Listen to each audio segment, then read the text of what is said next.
They I bet. probably watched The Big Bang Theory, Jonathan.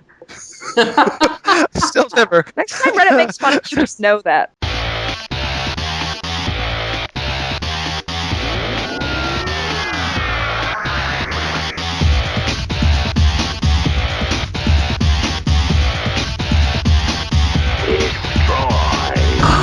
Why do I bother?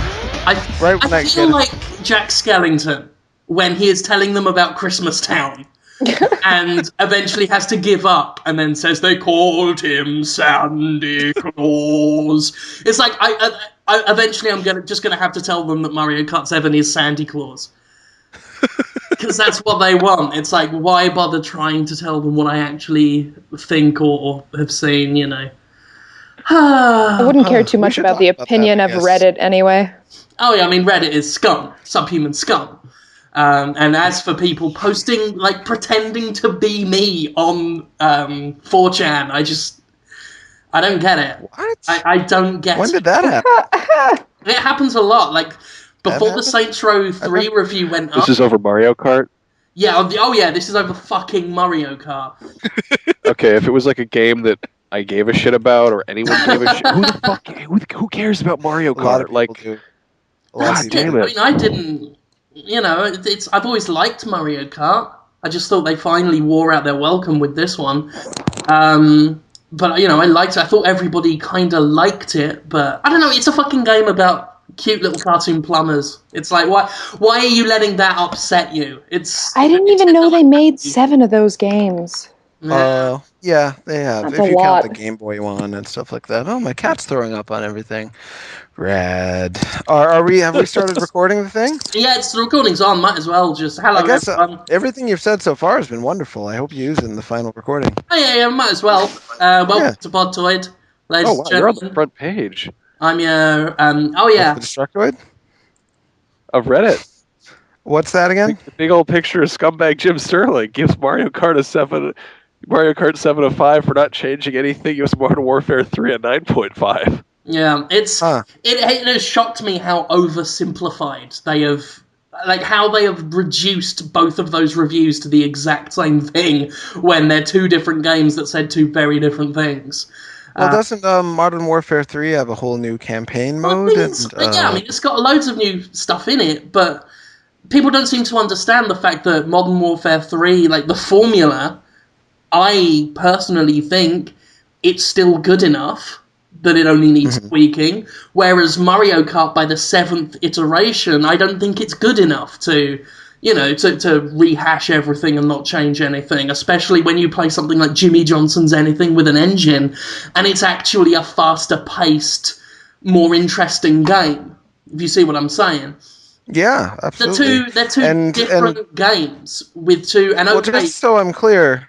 Yeah. Mario Kart 7 has a fire flower and a tanuki tail now, and there you can glide and you can go underwater and you can put big tires on your car. Yeah. That's it, None right? of Other than that, it's just Mario Kart again? Anything. Like the gliding in the water, it's like underwater, it is the exact same thing, but a little slower. And with the glider, it is the exact same thing, but a little floatier. It's barely, you know, and I don't know. It's like I said. And did any of the people is the game out yet? I mean, no. any of the people criticizing you, had they actually played it yet? I think there's a demo out that they played. Right. I mean, everyone I know who's played it has said it's not as innovative as Mario Kart Wii because that introduced the bikes and the wheelies and the kind of the aerial stuff. It's not as innovative as Double Dash was because Double Dash had 2-player co-op on the same car. Just refined stuff. Mario Kart 7 takes a lot away. That's what I've heard. Other fucking Dry Bones isn't in it anymore. Do you know how, like, what an insult that is to the world at large? No Dry Bones, who is the best Mario character. He pretty much is. Yeah. And obviously, Dry Bowser. I look forward to seeing on Reddit, oh my god, he gave it a 5 because of no Dry Bones, scumbag Jim Sterling. A scumbag! I reserve the term scumbag for muggers and rapists. Not people who give Mario Kart a 5 out. I mean, whatever. It's up to them. Well, you know, Mario is like a relative of theirs. Yeah. But it's not even an opinion. It's a fiery, instinctually based, like, gut reaction to attack anyone. It's interesting. That, it's always it's crazy. to look at. But it is, I mean, it just shocks me, because there are people like, oh, please clarify your statement on why you think Modern Warfare 3 deserves praise and Mario Kart should be punished. I'm like, what's to elaborate? Just reread the reviews, because all the information you need is in there. Like the bit where I say Modern Warfare 3 is good enough to just refine itself, whereas the Mario Kart formula is slow-paced and boring now, and can't, it needed shaking up by the 7th iteration. They're two by totally Modern games. Warfare 7, I'm sure you'd potentially be feeling the same way. I think Modern Warfare 3 is the last time they can get away with it, to be honest. If Modern Warfare 4 comes out and it's done nothing, because I've always said that, like, by the 4th chapter, that's when you need to, like, really reinvent yourself. Resident Evil did it, obviously, with Resident Evil 4. They had a big shake-up. Metal Gear Solid 4 got away with it by being on a new system, so they could have, like, all the Blu-ray and the PS3 graphics and all this stuff. By the 4th iteration... they made Snake old. They did some weird stuff with Metal Gear Solid 4. They did do some weird stuff. Yeah, and obviously with a narrative game, it's a lot easier to, because you're driving forward a story. And obviously Modern Warfare has a narrative campaign and what have you, so there's all, new narrative content. With Mario Kart, it's just the same, it's just Mario. And how many of the tracks are old? Aren't like half the tracks just like your favorite track from before? Yeah. I mean, to be fair, they've remixed them a little bit. They've, added little glidey sections and stuff, but... it's nice. There are 32 tracks, 16 of them are new, and they're okay. And like I said, I mean, the rehash factor is only half the problem. The other half is that just Mario Kart has been outclassed by all the other games that copied it. Like Crash Team Racing is more interesting. Sega Racing, like Sega All Stars Racing, is faster paced, has a lot more action going on. After you, as I said, even fucking Jimmy Johnson's Anything with an Engine is quicker and tried to do some interesting things. It was a shitty little budget game, but it's got a charm to it.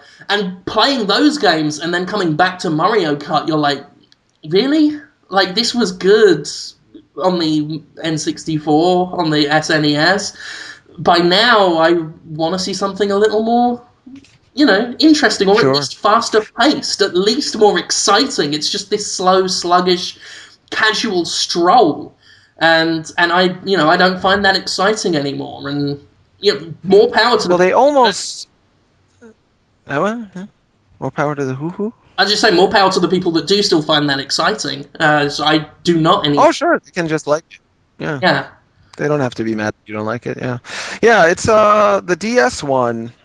I liked a lot because it was the first portable Mario Kart that was online and used Polygon, so you had that real sense of depth there. So that was special. It kind of got a free pass. I don't imagine that Mario Kart 7 will be able to hold my attention all that much. I'll probably get it down the line at some point. Because it's not a unfun game. It's something to do. Yeah, but at the end of the day, they admitted it. It's all about context.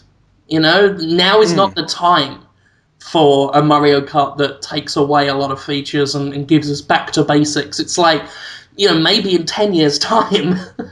It's like Serious Sam 3 is another game that has stripped away a lot of modern conventions and gone back to basics. But it's done so in a market where there's none of that going on anymore. So it was the perfect time. And like I said, again, Modern Warfare 3, I don't think Modern Warfare has yet outstayed its welcome, at least not with me. Maybe, like I said, I don't know if they'll get away with it a 4th time. So, it's all about context, and unfortunately, I guess when you communicate on the internet using nothing but picture-based memes, you're not really capable of any deep kind of thought. So I can't really hold that against them. Where do people do that? The internet. Is that on one of those websites? It's, picture of a dog says a thing, does a thing, and that's how they communicate their entire life. So I guess having any kind of brain structure that allows them to contextualize is difficult. We haven't even said hello to Max and Tara yet. Banging on about ourselves, boring everyone. I'm sorry. Hello, Max. Are they still there? Hey. Hello, Tara. I think she's good. She fucked up. She got bored. She's gone to make a sandwich. Make herself a sandwich and a cup of coffee. Okay, that's pretty wow, I just realized I've been talking this entire time and my mic is muted. I'm a retard. Oh, Okay, sorry, I'm using these new That's Astros, and there's like a mute button on the wire, and I Oh, totally didn't realize it was there. It's an old podcasting foil.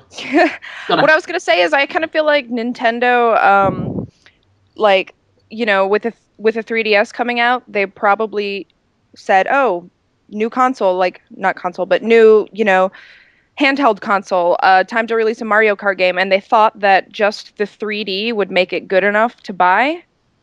Because it seems like, based on your Right. review, the 3D was really the best part of it. It was like, I wouldn't know if it's the.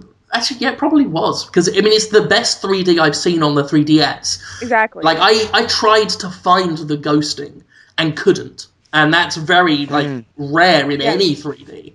Which makes me think that they just thought it could survive on that aspect alone, and just maybe add in a couple other types of levels and not really add a whole depth to them.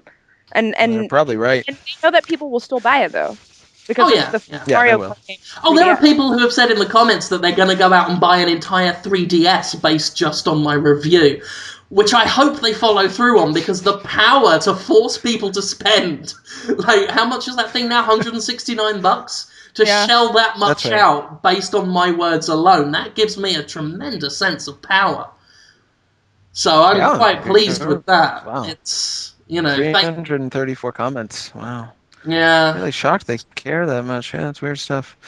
The Nintendo has admitted that they barely got the game done in time. They needed to get it out for the holidays. They had to call in Retro, the developers of, you know, Donkey Kong Country and whatnot, to help finish the game because they were understaffed. Nintendo's trying to single-handedly produce all the must-buy content for the 3DS because third parties just don't have confidence in the console yet, so they're rushing out Mario Kart 7. There's talk that they rushed out Super Mario Land 3D in order to make it for Black Friday and avoid other going up against other big games of the season. Because if the 3DS doesn't have at least big looking games, they may not be that big when you actually get them, but if they don't have big games for this holiday season and the 3DS dries up on the vine, they're screwed. So they're putting out all the stops. I can't really blame them, but I don't really want to support them in that. And even though I liked Mario 3D Land a lot, it didn't feel like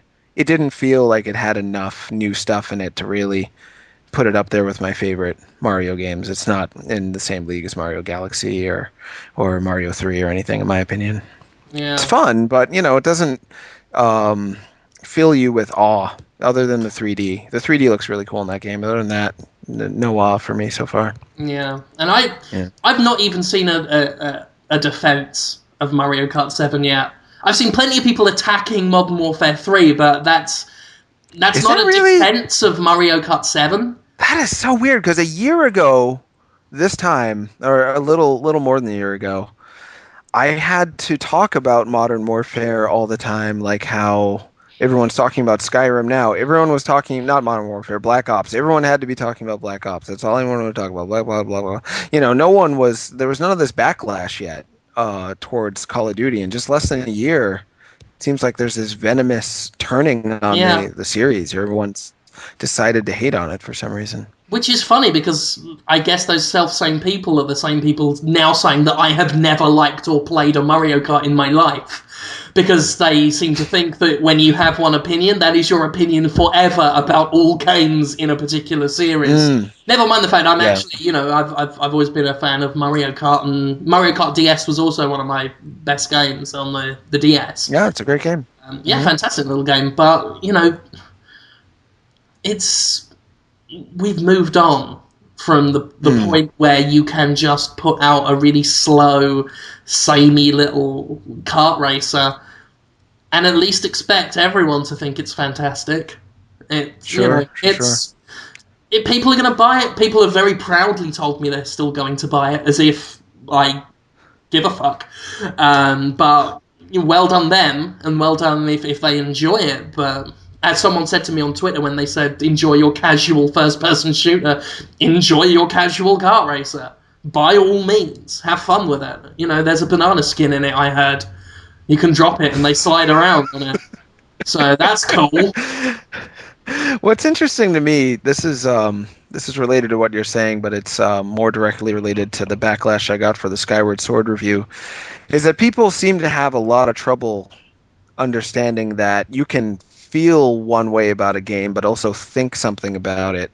That's, we don't have just one idea inside of us. We're not just driven by Yeah. game good, game bad. It's not. It's a little more finesse. And I think they think that we're like role-playing game NPCs that wander around and say one thing every time you talk to them. It's like people in real life, they think different things about different things and have more than one opinion and can say things and then say something else about something else, and it is not the same thing all the time.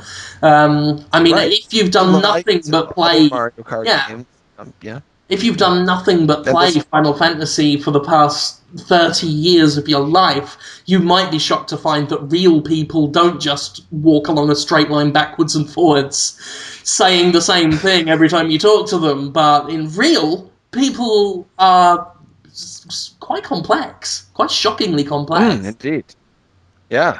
And you may like a series, you may like aspects of a game, but there may be other aspects of it that you're aware are shoddy or just not good enough to warrant a $40 purchase, and therefore you can't give it a high score, even though it's not that you hate Mario Kart at its core. Just that particular entry wasn't up to snuff. Exactly. Anyway, yes. I'm bored of this Established now. we did it. I'm sick of this. Jonathan Holmes. Yeah. Have you ever had to Jim. stick your finger up one of your patients' arseholes or not? I think that's what people really want to know. I think when people were reading the Mario Kart review, that's all they were thinking was, has Jonathan Holmes ever had to be elbow deep in a crackhead? No, I'm a social worker. I don't, when any sort of so you anatomy comes out. You like psychologically I mean, stick your hand up their brain ass. They get, they tell me some pretty butt-related stuff sometimes, and I don't want to talk about it, usually. But, no, I've never put my arm in a butt. Jonathan. Oh, boy. Yes. If I ended up with something stuck up my ass, would you help me get it out or not? Like, if I was getting a pencil, or a permanent marker because I wanted to draw a moustache on my poo before I pooed it out, so I could pretend I was giving birth to Will Ferrell in Anchorman. Would you help me get the marker out if it slipped and I didn't leave myself enough sort of grip?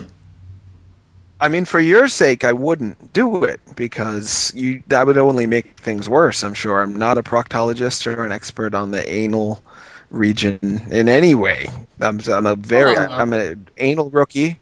I'm really shabby with the butt, and if I were to get involved, that would be a fantastic musical duo: anal rookie and shabby with the butt.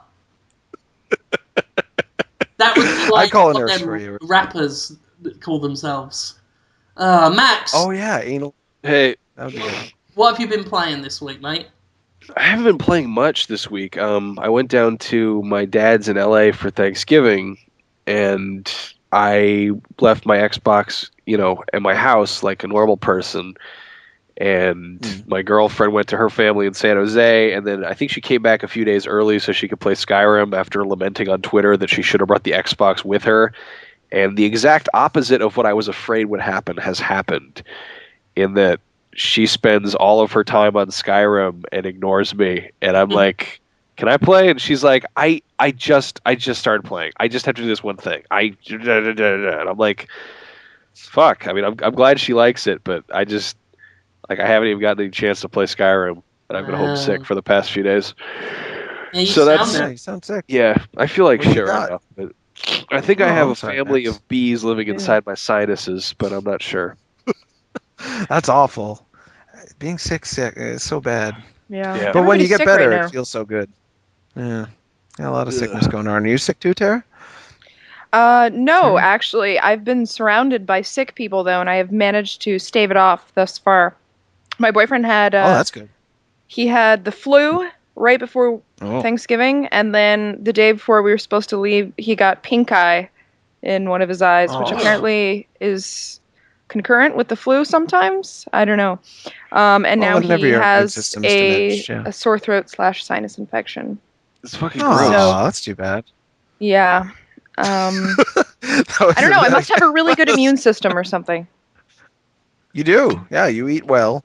You Not really, you rest. no. You I do rest a lot.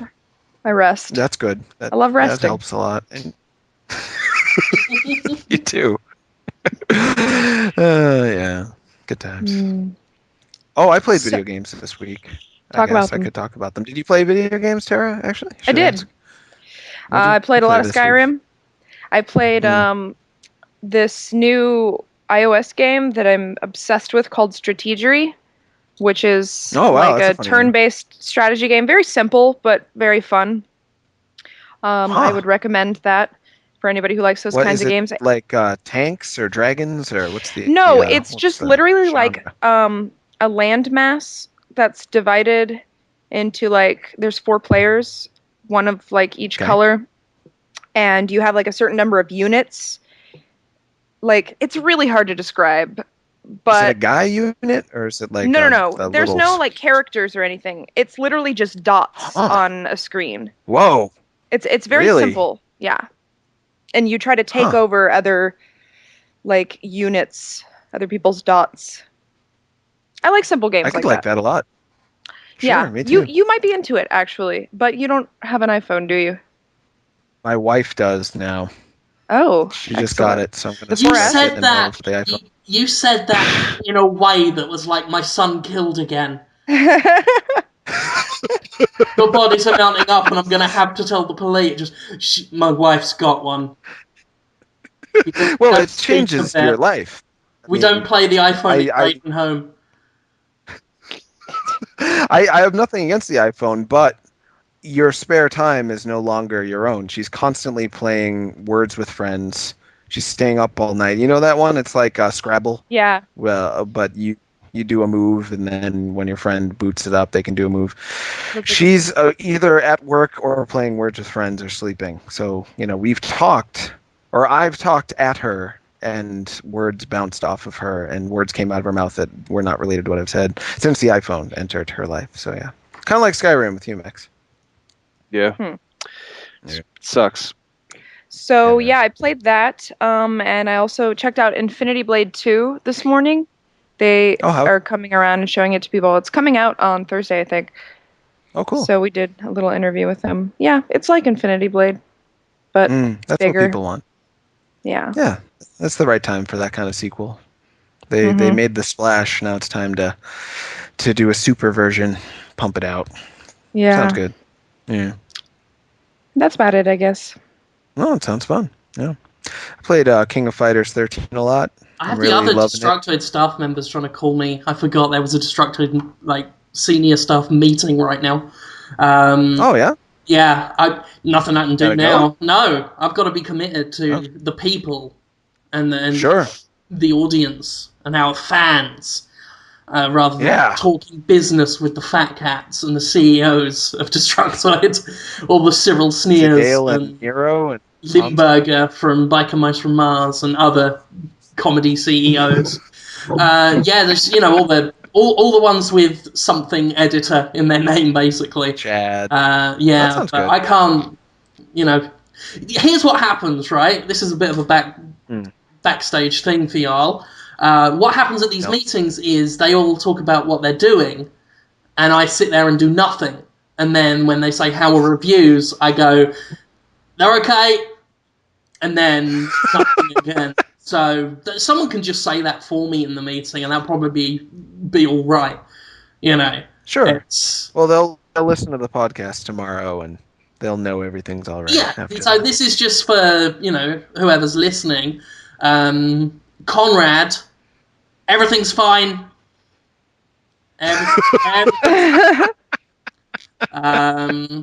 Reviews are going well. Nero, I'll send Nero an email. Just tell him it's all right. So that's that. I can't. I mean, they're still calling. I sent Conrad a message, but I can't do anything. You can do it while you do this if you want. I mean, it's totally That up would to you. be Can you do both at once? No. I've done that. I've held two phones up, one to one ear and one to the other one, and Yeah, but then it'll faced end up like one of those farcical comedy situations where a man has 2 dates and he keeps running between restaurants and then he gets details mixed up between the two, and it's all a big thing, and it ends with him falling for a woman and killing her. Yeah, that's how that episode of Family Ties ended, as I recall.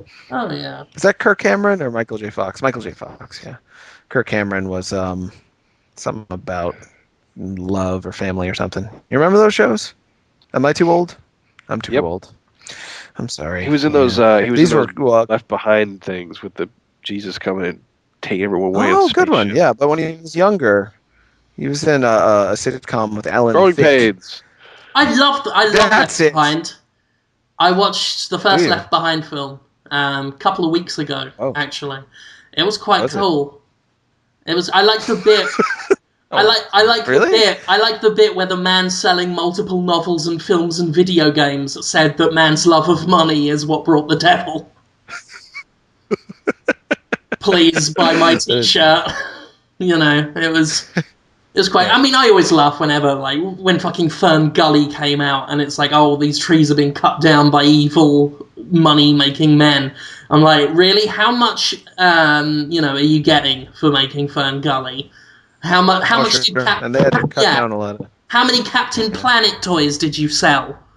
It always amuses me. Yeah, indeed.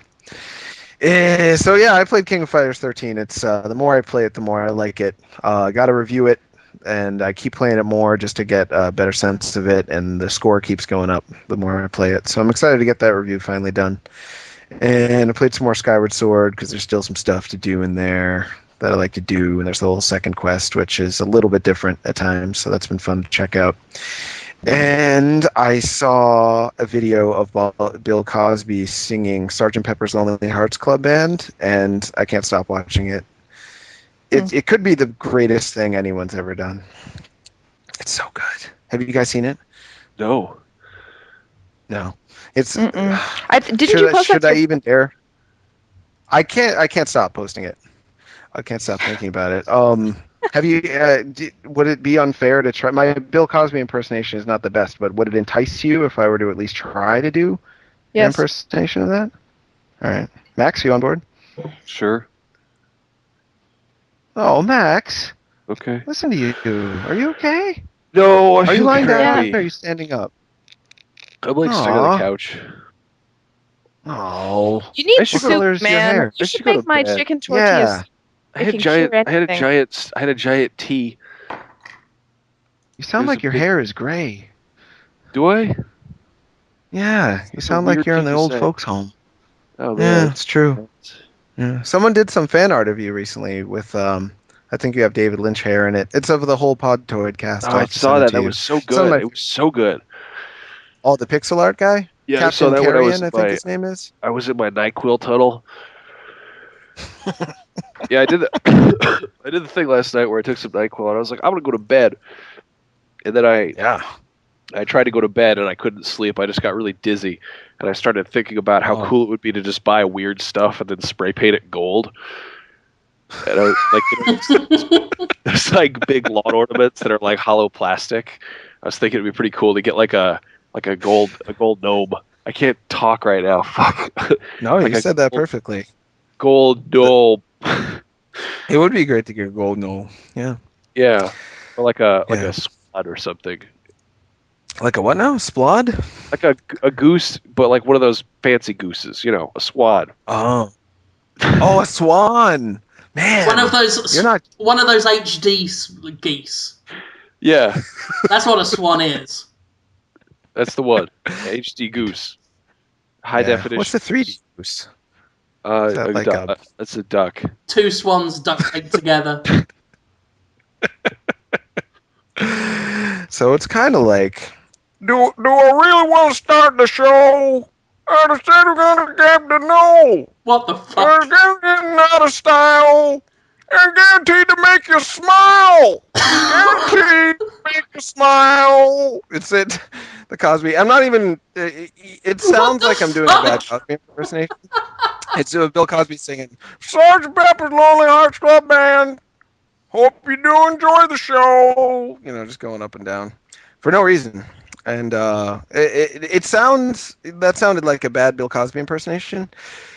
He sounds even more like a bad Bill Cosby impersonation than I do, and he's Bill Cosby. It's incredible. Wow. It is incredible. Look it up. Bill Cosby's Sgt. Pepper's Lonely Hearts Club Band on YouTube. Watch it right now, please. It's all that I ask. It's all that I want. Yeah. Also, have I asked you guys about R&B music? God damn it. No, have you I haven't. asked you? I can't remember. I don't think you have. Is it true? There is a theory. There's kind of an unproven theory. It's a street theory, you know.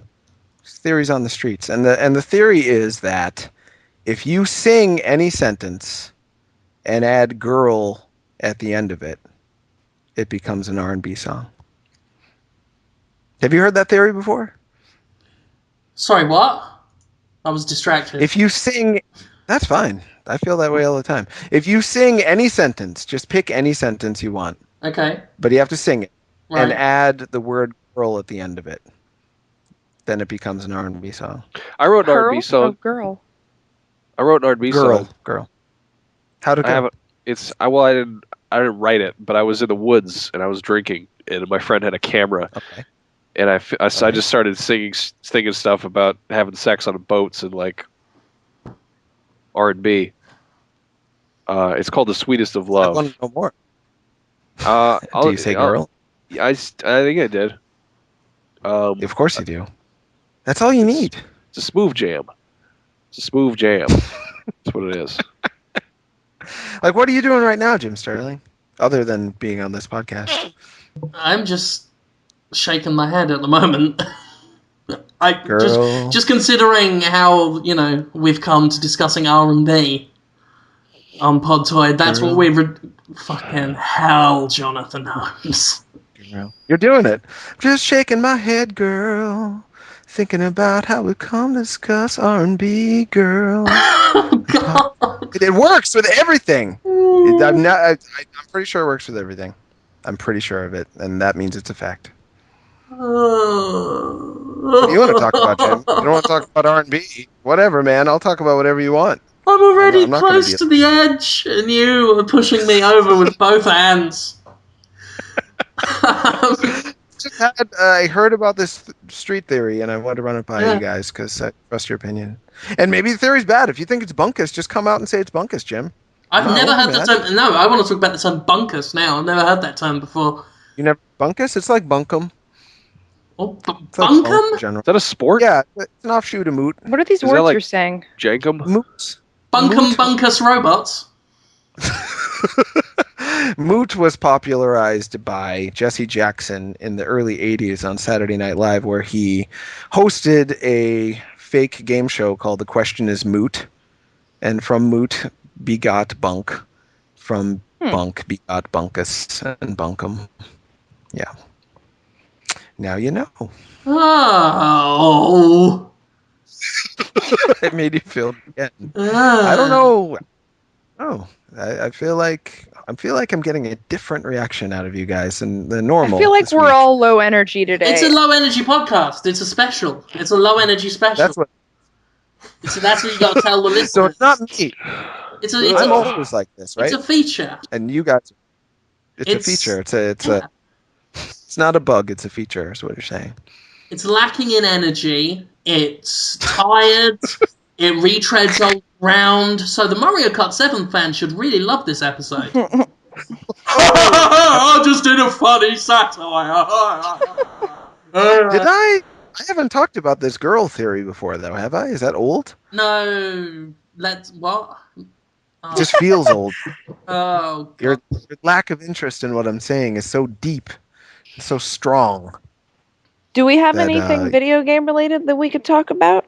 Oh, of course. So We have- much stuff. Questions and stuff. Yeah. Also. I was going to say, I've been Oh, yeah. playing Skyrim on PC now. Oh, yeah. I'm in a similar situation to Max in that my wife has sort of taken over the main TV to play Skyrim.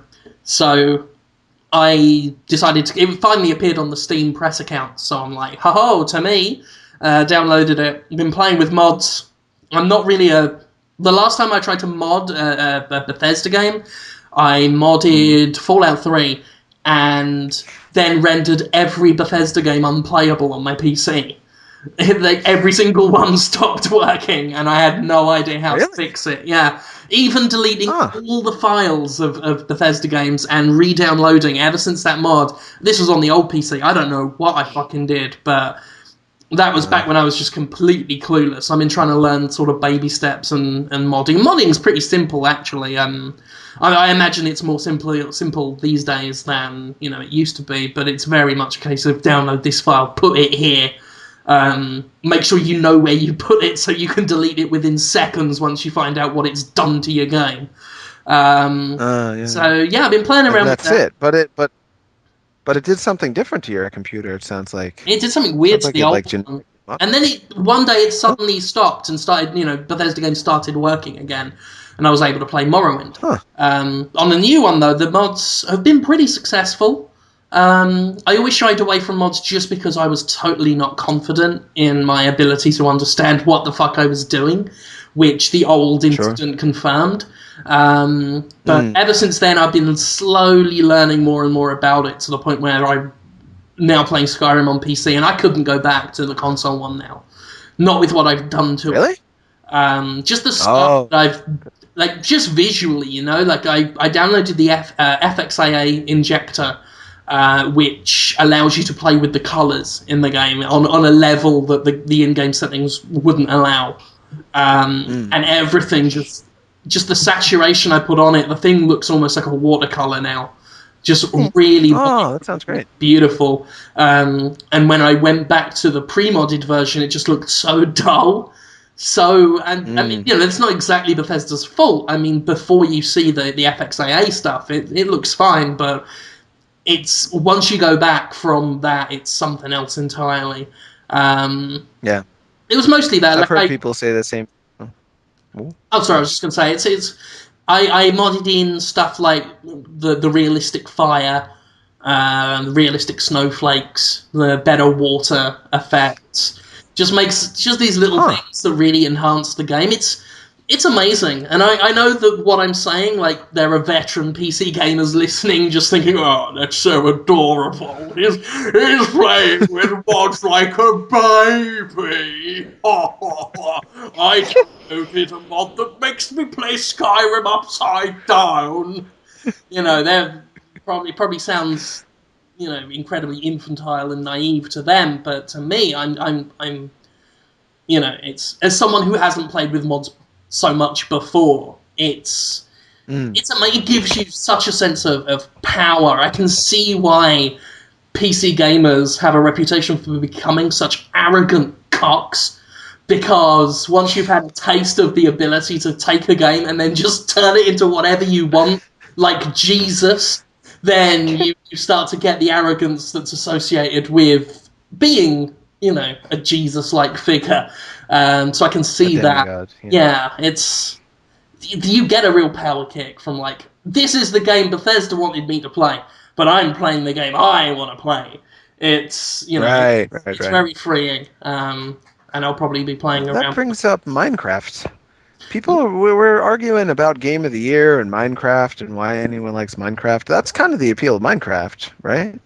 That it's the game you want to play as opposed to the game that Notch or the developer, had in mind. You get to really form it into whatever you want, but it takes dedication. It's not just handed to you. So when you earn the power to do whatever you want, it's What I think is fascinating about Minecraft, and I know it's a cool thing, and there's a lot of cool people doing incredible stuff in it, but there are so many children who play that shit. And it didn't occur to me because I first was exposed to it on Reddit, and then I was Tara played it, and then I saw the people in Destructoid playing it. But a buddy of mine just got back from Minecon, and he was telling me that it was just there's mostly kids running around there.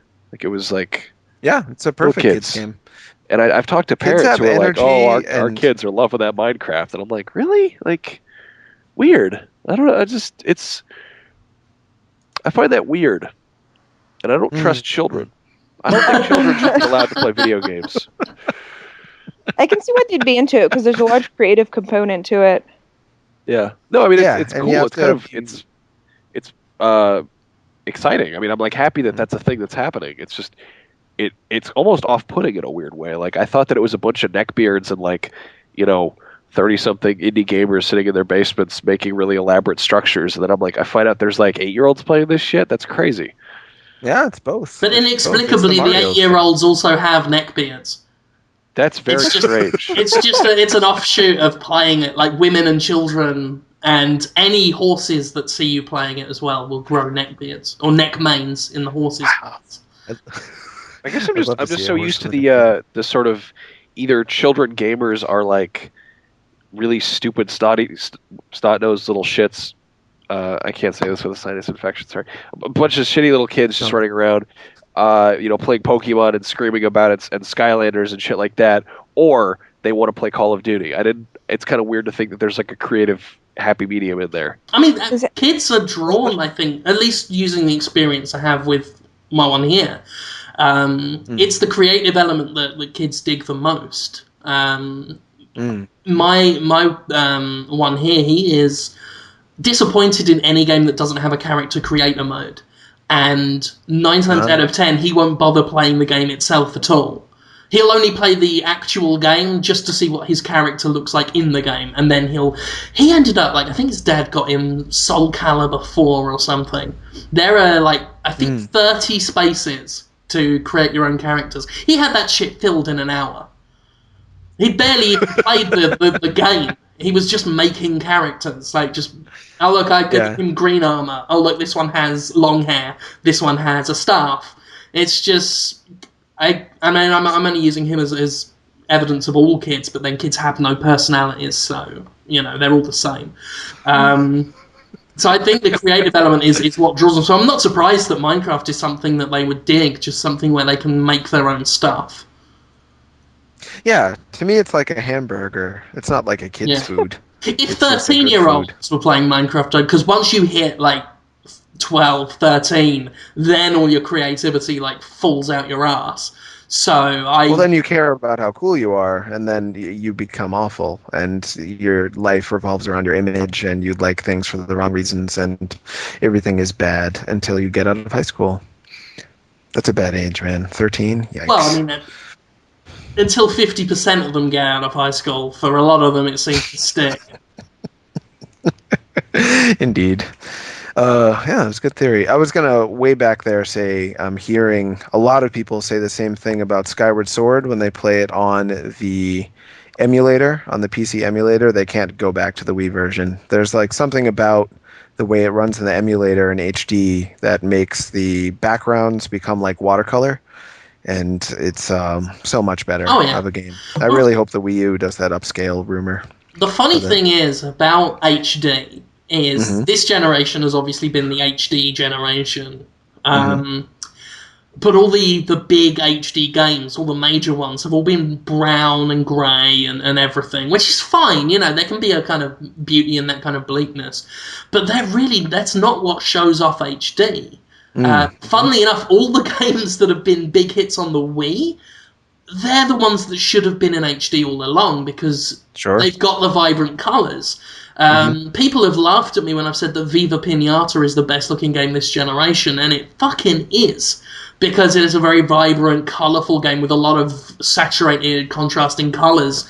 And that's what makes it look beautiful, and that's the same principle with the saturation I put on Skyrim. You need those kind of robust colours, and I've always found it ironic and a waste that this generation has revolved around grey, dismal, gritty-looking shooters, which are fine, but they're absolutely not the best way to show off HD. Like, I wasn't sold on Blu-ray till I saw fucking Rocky Horror Picture Show on it. Oh yeah, you said that. Yeah, because I'm usually watching dark horror films, darkly lit horror films, and then I got that, which is obviously very campy and bright and poppy, and it's the scene when they're singing "Sweet Transvestite" with the dark red the deep red stuff and Columbia's gold costume and everything. That shit really leaps out at you in HD. So it wouldn't surprise me if some people who are still not sold on HD aren't so much not sold because they don't see the difference, but because they haven't seen the right games. And I have a feeling that, because I know you've not been hugely sold on it, neither has Tony Ponce, Offbeat Destructoid editor. I'm going to wonder whether when the Wii U gets brings HD visuals, whether you guys will be sold, just because Nintendo's games are so much better at showing off HD, just in terms of the color palette used and the art direction used. So I'll be interested to see that, because I mean, Skyward Sword, that is a game that should be in HD. And I'm not saying that in that whiny hardcore gamer, like, oh man, it looks like shit, man. It looks lovely as a standard definition game, to its credit. But if it were in HD, I think it would sell so many more people on HD, those stragglers that aren't sold on it, just because that's the kind of game that we should have been having on the PS3 and the 360 to really hammer home how good HD is. Yeah, the difference is already staggering. There's a lot of times where I can see the difference, but I don't feel the difference between HD and SD. I just don't care. Like, oh, that edge is a little softer. But with Skyward Sword, like, it's immediate and apparent, and it makes you feel vastly different to look at in HD than SD. So I think you're right on the money as usual, Jim. I don't know if it's stragglers. Is it stragglers that aren't sold on HD? Because I know a lot of people not in the gaming press, game industry, or avid video game players, the 80 million people that bought a Wii or whatever, they're like, SD, HD, meh. They still don't care. I wonder what the prevailing opinion amongst just human beings is in this country. Well, I mean, I think HD TV is, I think that is the norm now. It's become the norm. That's all you can buy. I can't buy. I tried to buy an SD TV. I couldn't find one. Even if I wanted one, I couldn't get one. So yeah, I'm going to ignore what you just said then, because if I linger on what you just said then, I will probably cry. So let's change the subject entirely. Hey guys. Hey, yeah. Hey guys. I think I'm gonna duck out because I feel like shit right now. Okay. And I can't really talk or hear much, so it's stupid. Your contribution to the show is very nice, though. I will. Did you get the link of the R&B song that I sent you? No. It's in the chat window of the Podtoid. We should put that in the post for today's Podtoid so that people can hear the beautiful R&B song. Anyway, it's very good. I'll talk to you guys later. Feel better. Okay. Bye-bye. Oh, that is a shame. Oh. That is sad. Scoville. Ladies and Being gentlemen. sick sucks. Huh? I said being sick sucks. Yeah, being sick does suck. It is a bad thing. I've been trying to get sick for the past 2 months, and my body wouldn't allow it because I just had too much to do. I'm worried now because it's almost over, like the big review rush. I've just got Sonic and Shinobi coming, really. And Shinobi Sonic, I might put up with the fence. 3DS? Yeah. And I have a feeling that once I've done with this month's reviews, finally, my ribcage is just going to cave in on itself and stab my fatty clogged heart, and I will turn green and die. With just 2 months of accumulated growing disease that I've just been locked up in quarantine. So that's going to be fun. Yeah, I hope you survive. I bet you'll be fine. Your mind and body seem to be in perfect shape. I feel more as though you've been worked out hard, and you took a beating, but you're all the stronger for it. It seems like you get stronger every day. Jim Sterling. It's very positive. Do you just read these things out of Get Well Soon cards? No, it's just how my mind works. Yeah. I mean, nothing you've said about me getting stronger and fitter is true. No, he takes mentally, care of crazy people for a living. These are just how I think. To comfort. Yeah. It's what I really believe. I don't know about your physical form. I haven't seen your body in too long, but your mind and writing, everything else is in tip-top shape. Better than you've ever been. I wouldn't say that. I don't feel it today. I don't know, when I read your stuff, I'm like, damn, he's smooth. You're good, man. You know what you're doing. Yeah, it's true. So, game of the year, we have to vote on that. That's another thing we could talk I about. dumped my vote. Is it just going to be Skyrim? It's just going to be Skyrim, Of right? course it is. It's gonna be Skyrim. Skyrim Yes, or I riot in my office, affecting nobody. No, I have a feeling it will be. Uncharted 3 might surprise us, though. I don't know what the other guys are voting, you know. I know that I'm big on Skyrim and Terra and Max are, but to be honest, outside of us three, none of the other Podtoid editors really talk about Skyrim. Really? I thought Conrad liked it. No, Conrad, I'm sorry, doesn't like it that much. He doesn't dislike it. He's just not, here nor there about it. I thought Jordan liked it a lot. Pretty sure Jordan likes it a lot. I mean, Yeah, he likes those kind of games. I haven't really spoken to, because Jordan and I have kept very different time scales to what we use. Time scale? Mm-hmm. Time. Yeah, that's time scale. Time words. Because we used to, our paths would cross a lot in the Destructoid staff room, but I've not really had much conversation with him, so I don't know what he's thinking. Mind you, I think Chad got it and was really excited for it, but then he also loved Uncharted, so, I think I'd be unsurprised with either Uncharted or Skyrim as being Podtoid's Game of the Year. I don't know anyone other than Chad that really loved Uncharted 3 on staff. Most people I heard said, like, yeah, it was as good as Uncharted 2. I expected more. I didn't get it. In some ways, it was a little worse than Uncharted 2. I've heard more of that than anything else, so we'll see. Nothing I'm going to vote for is anyone's going to care, though. What would your game of the year be, Holmes? Probably Bit Trip Complete. It's really good. I think that's in with a running. I think after Skyrim and Uncharted, I think Bit Trip is in with a... I couldn't finish that sentence. That was too cruel. It's really funny. Conrad likes the Bit Trip games. I know you like them, okay, Tara. I like Bit Trip. I don't want to be... They're great games, but people just don't compute them when they think about what they did that year. They don't remember that they're not attention grabbers, really, for most people. Mm-hmm. They're every time someone... It's like the Naked Gun films. It's like when you see it on TV, you're like, oh, the Naked Gun, I will sit and watch this. But you never go out of your way to get the Naked Gun. You never look at your watch. The first one? If I heard Naked Gun was on at 8:05 and I was rushing home from a sexy dinner date, I would definitely, drop my date at the door and rush home to watch Naked Gun. The first one? The original one? Absolutely love it. Yeah, the first one. I love that movie so much. I love all that stuff. I'm like that. All right. Police Academy 5, then. Okay, perfect. Police Academy 5 is on, I think that's the one. Is that Mission to Moscow or not? Or the one with the air... What's the one with the air balloon? Is that the third one? I think that's 33 and a third. Third one. No, we're on to Police Academy now. Oh. Yeah. I like the bit in the films when the man says, move it a lot. I think Police Academy 3 is the one where that's the passing of the guard from Gutenberg and the other guy, the Gutenberg-esque. You know the best bit in Police Academy? When the man with the orange hair goes... You like that one or not? Are you talking about Bobcat Goldthwait? I don't know.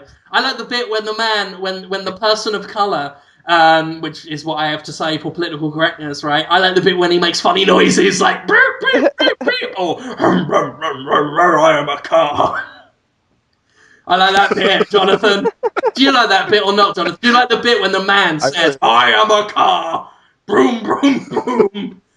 I am a spaceship! Beep, beep, beep! Yeah, I do like that. Do you like that? Do you like when he goes, I am a robot! Robot. I'm picturing the guy, I can't remember his name, like Motormouth Smith or something. Yeah, just sounding exactly like you. In Space he was. He was like, I am a radar. Was he in anything else from Police Academy and Spaceballs? I think so. I think so, but I'll get back to you on that. What was I've seen him in other stuff. Or not? His name is Mix-a-Lot McGee or something. He's got a name. I'll get back to you. I'll figure it out. Man, so Max is gone. We've only been recording for like an hour. We don't really want to talk about Game of the Year. It's just going to be Skyrim. You have to pee. Jim is tired. Okay. Tara. I have to. Tara, if you could urinate now. Okay. Okay, and I will talk to Jonathan Holmes about something. About me? Yeah. Oh, I'll just keep us covered. Maybe. Okay. Yeah, he'll keep us covered. Don't worry, no one will notice. I'll be back in 30 to 45 seconds. Damn right. Tara's a quick pisser, so I don't know why this is an issue. Like, she'll be in and out. Yeah. It's going to be fine. We can just keep chatting shit like this. I had another idea for a regular... I've got an idea for another regular weekly segment that we do every week. And I know that you can help me with this. Yeah. Oh. Right, I've got a new idea for a weekly segment, right? It is called... Right? It's called Jonathan Holmes, Is It Pedophilia or Not? It's very unlikely that there's any gray area that anyone would be able to determine. I've got about 5 grey areas, and I'm not going to do them all at once, Jonathan Holmes. I'm not a monster. I will just do one now, and then you answer, because obviously your history is... I mean, you were taught by Dr. Sigmund Freud. I have not... At the School of Brain Doctoring. Tara? I've returned. While you were gone, I've come up with a new weekly segment that we do every week. Oh? Yeah, it is called Jonathan Holmes, Is It Pedophilia or Not? Oh. So, like, for grey areas. And like exactly right. And Jonathan Holmes, I mean, we don't know what ethnicity you are, so you are a grey area. You know, your skin is a kind of... It works on many levels. Grey much. You're like a putty patroller from Power Rangers. This is racist. I'm really sorry for calling it racist. I have no race, so therefore it's not racist. Yeah, you're fine. Well, your new race is putty patroller. Yeah, you're a little racist against the Goombas of the Mighty Morphin Power Rangers universe. Other than that, you're fine. I always related with Grey Hulk the most, actually. It's funny you would mention that. Anyway, Holmes, you are a qualified psychiatrist. Okay? So, this week's edition of Is It Pedophilia or Not, right?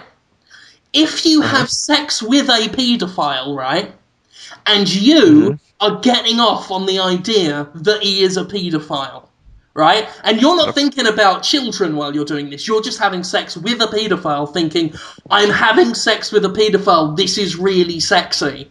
Is that paedophilia in any way or not? It's pedophilia, right? Pedophilia? Some people want philia. There's certain people that only want the bad boys or the sick people. This is getting educated. Yeah, there's a with psychiatrists, psychologists, social workers, mental health treaters in general. There is a they came up with a diagnosis for it, of course, when it's really not a sickness. I don't think it's just a bad character trait and a dumb weirdness. But anyway, they call it psychotic countertransference. That's it. And that's when you fall in love with your patients and completely lose sight of the fact that they are not meant to be kissed and hugged, and you shouldn't have them move in, and you shouldn't give them your bank card, and you shouldn't divorce your husband or wife for them. It's a thing that happens. It's like pedophilia. Wait, for doctors? But yeah, some doctors do it, and it's weird. It is like Harley Quinn from the Batman. It is craziness. Kind of like Harley Quinn from the Batman. That's right. From the Batman. That's interesting. So it's not pedophilia, but it is Harley Quinn-ism. Okay, I've got one. Yeah. Natalie Portman in The Professional. Is it pedophilia? Yeah, I think so. I mean, there's two kinds of pedophilia, as you probably... I'm sorry, Terry, you're a pedophile now. Because are you saying you were lusting after Natalie Portman in The She looks hot in Professional? that movie, I'm not gonna lie. She's cute. She's a cute little lady. This is true. Right. Is it pedophilia? Is it pedophilia that I now find Tara Long more attractive, knowing that she is attracted to an underage Natalie Portman? Because if this carries on, this is like wheels within wheels. This is paedophiles within pedo wheels. Yeah, this is the wheel of the pedophilia. We are through with the a wheel looking in the glass, which ironically was, conceived by a pedophile. pedophiliac. Allegedly. Indeed.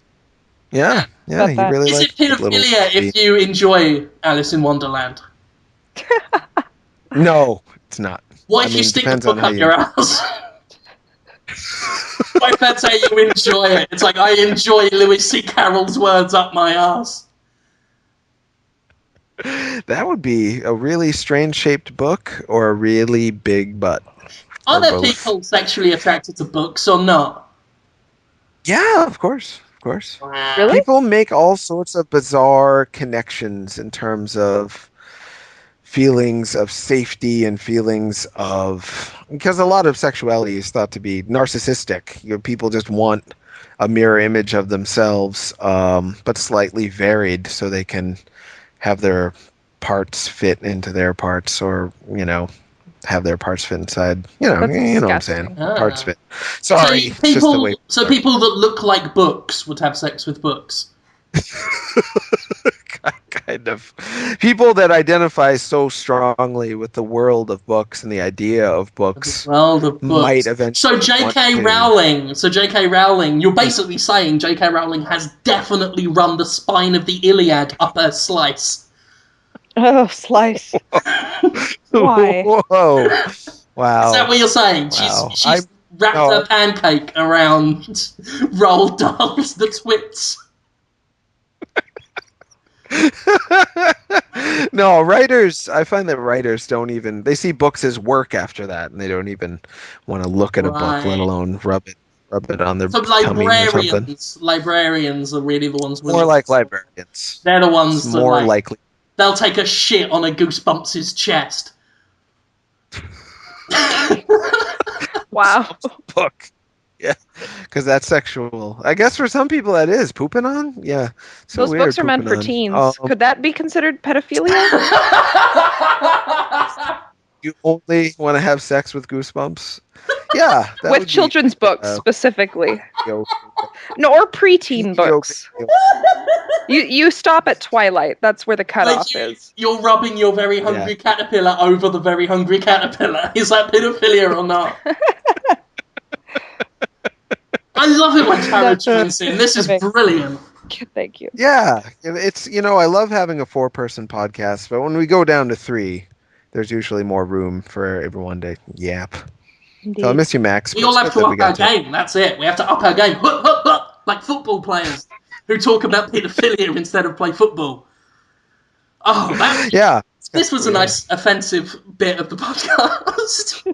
Yeah, people were waiting for that. It was now we're in. They got to it. Dear. I'm happy with all of that.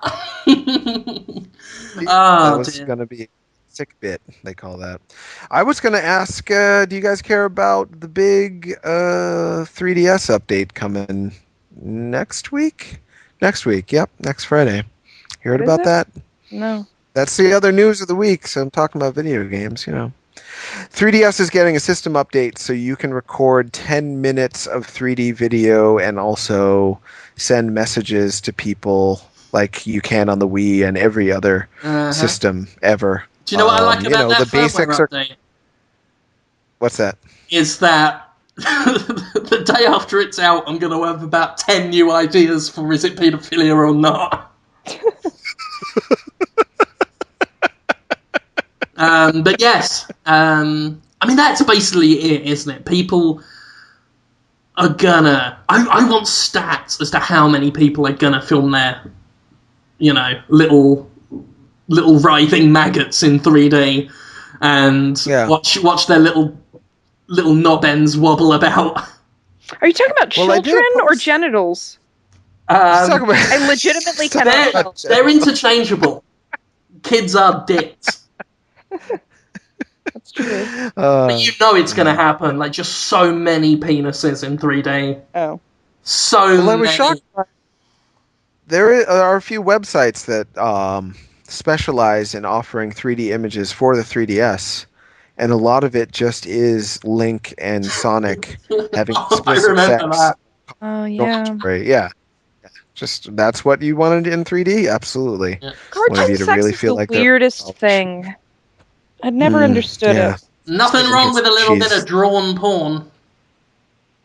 Well, yeah, It's the all drawing you isn't a want. problem. You can see like Rouge the Bat's breasts, which you can't when you play Sonic the Hedgehog.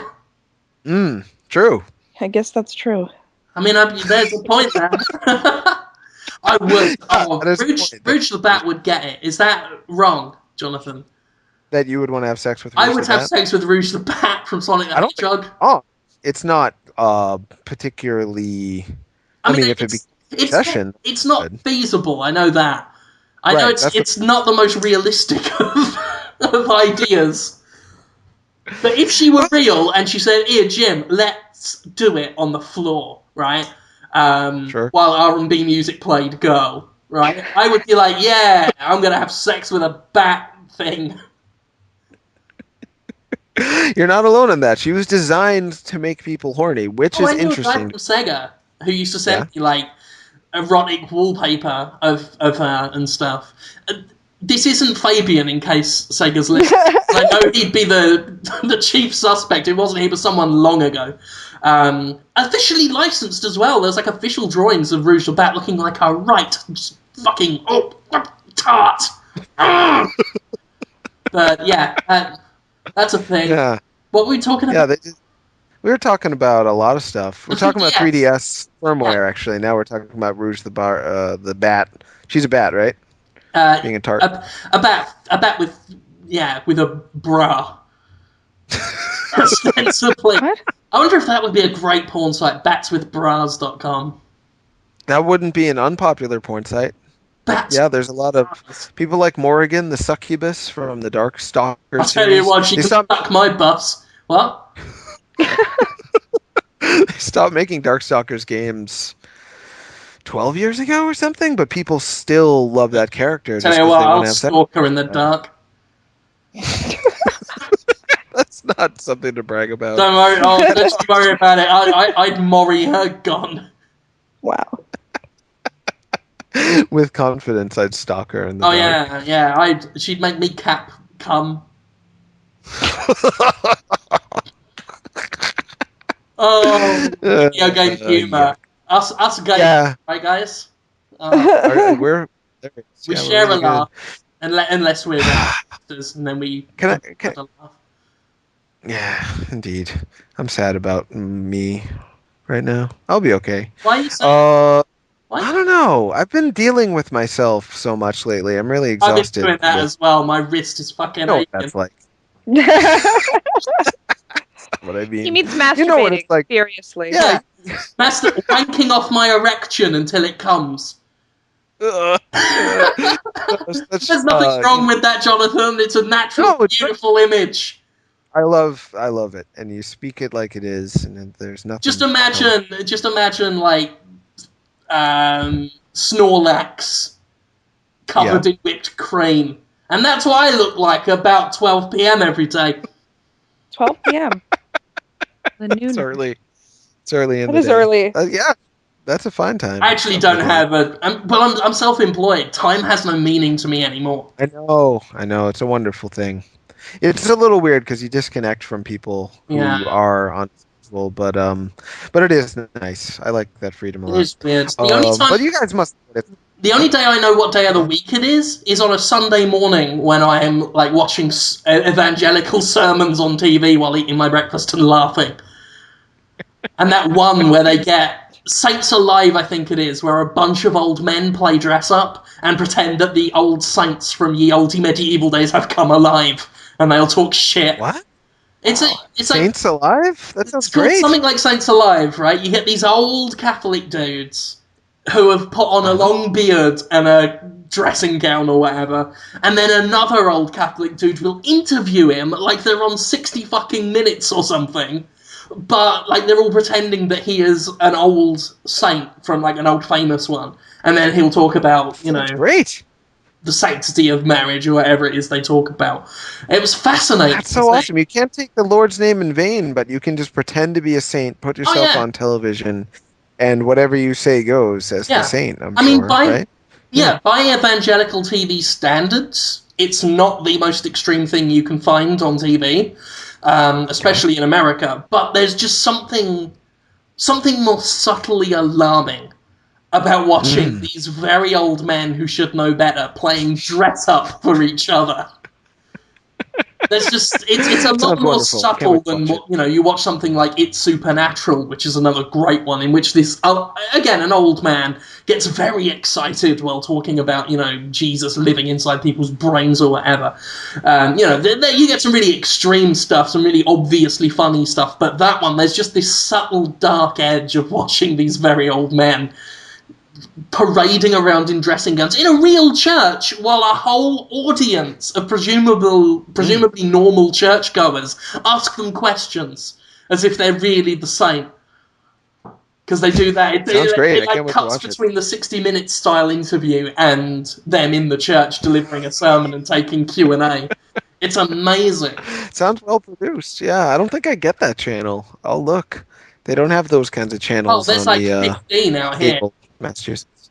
Fucking Really? TBN, the Church Channel, Inspiration, Angel, and they're all run by the same guy. All of them run by the same white old man with a moustache. Wow, really? Have you seen him? Yeah, he's like, of course I have. These people love to have themselves on camera all the time. He'll come on every 15 minutes to, as usual, take one line of the Bible out of context and spin a whole message from it. Huh, interesting. Yeah, I look forward to seeing that stuff. And low. We have a guy like... And I think we all feel a little low sometimes, spelled L-O. We have a guy like that up here. He's a guru who puts his face in every dollar store, and he sells like lotions and handwritten books. And he's got his own store. Handwritten books? Mm-hmm. He'll sell it to you. Yep. And lotions he made from stuff he got. Puts it in a bottle. Lotion. You put it in a bottle and you write lotion on it. It's lotion. People like his store. Yeah, he's an interesting guy. I've seen his picture. Yeah, he's I'll get back to you on him. I have to do a little more. I want to know more about that guy, and that guy sounds fascinating. There should be a documentary. Yeah, all the dollar stores in there. He's got a beard. I can tell you that. I'll tell you more as it comes in. You guys see Adventure Time on Monday? It's all about religion. I did not. I wonder if it's going to piss people off. I'll tell you real quick. Jake has a dream. He has his croak dream, it's called, which is, they never explain it, but through context you figure out that everyone in the Adventure Time world has a dream about how they're going to die, and then a giant psychic owl yells at them, and then when they wake up, they're like, that's how I'm going to die, now I know, and he's all excited about it. Because he believes that when his spirit, when he dies, his spirit will form with the world and blah, blah, blah. But Finn's like, that's insane, what are you talking about? Afterlife? You're nuts. When we die, we're just going to die, you can't die. And then they have an argument about it. Wow. It's pretty good. That's... Yeah. Kudos. Wow. Yeah. I regret, because I've not been able to watch a lot of TV lately, so I've missed all the new Adventure Time and regular shows, but that sounds fascinating. I actually uploaded it to my personal YouTube account. No, you didn't. I did not. It was what I meant to say. Yes. And it's unlisted, but I can send you a link to it. No, you cannot. And I would not like you to do that, thank you. Not very much. No. Do it. That's right, yeah. Oh, and somebody made a piece of art. I gotta ask you guys this real quick. Somebody made a piece of art with the Adventure Time characters on it, wearing a Destructoid shirt, and a shirt that just says Holmes on it.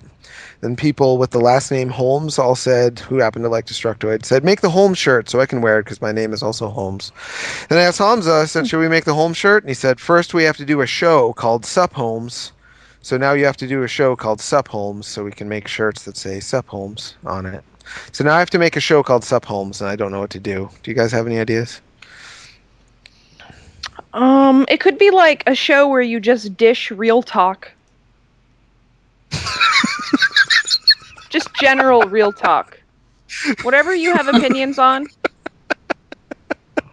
Well, my thought was to try to figure out how to do the Twitch TV thing and to have a call-in show on Saturday nights because I'm usually home and get video game developers, some of the indie guys I know and some of the bigger guys I know to be on it for a half hour and just give them my Skype name and they can call in and ask us questions about, the topic of the week or if there's big news or if there's just something that's on our mind. That'll be the theme. Sup, Holmes? Is that good? I don't know.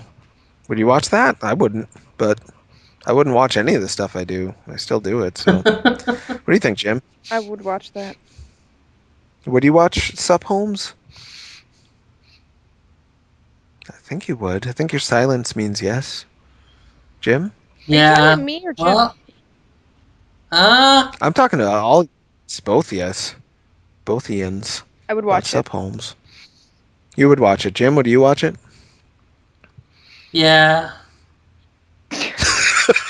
Sorry, it's like every time I catch more bullshit going on my social network feeds about stupid fucking reviews, I get distracted. It is really distracting.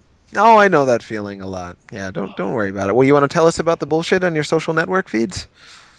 Oh no, it's just the usual. It's the usual. It's It's still about Mario Kart Activision. 7 and Modern Warfare 3, Yeah, huh? yeah. There's some idiot on there who said that you give a game 9.5 and then your bank balance increases. No, I'm salaried.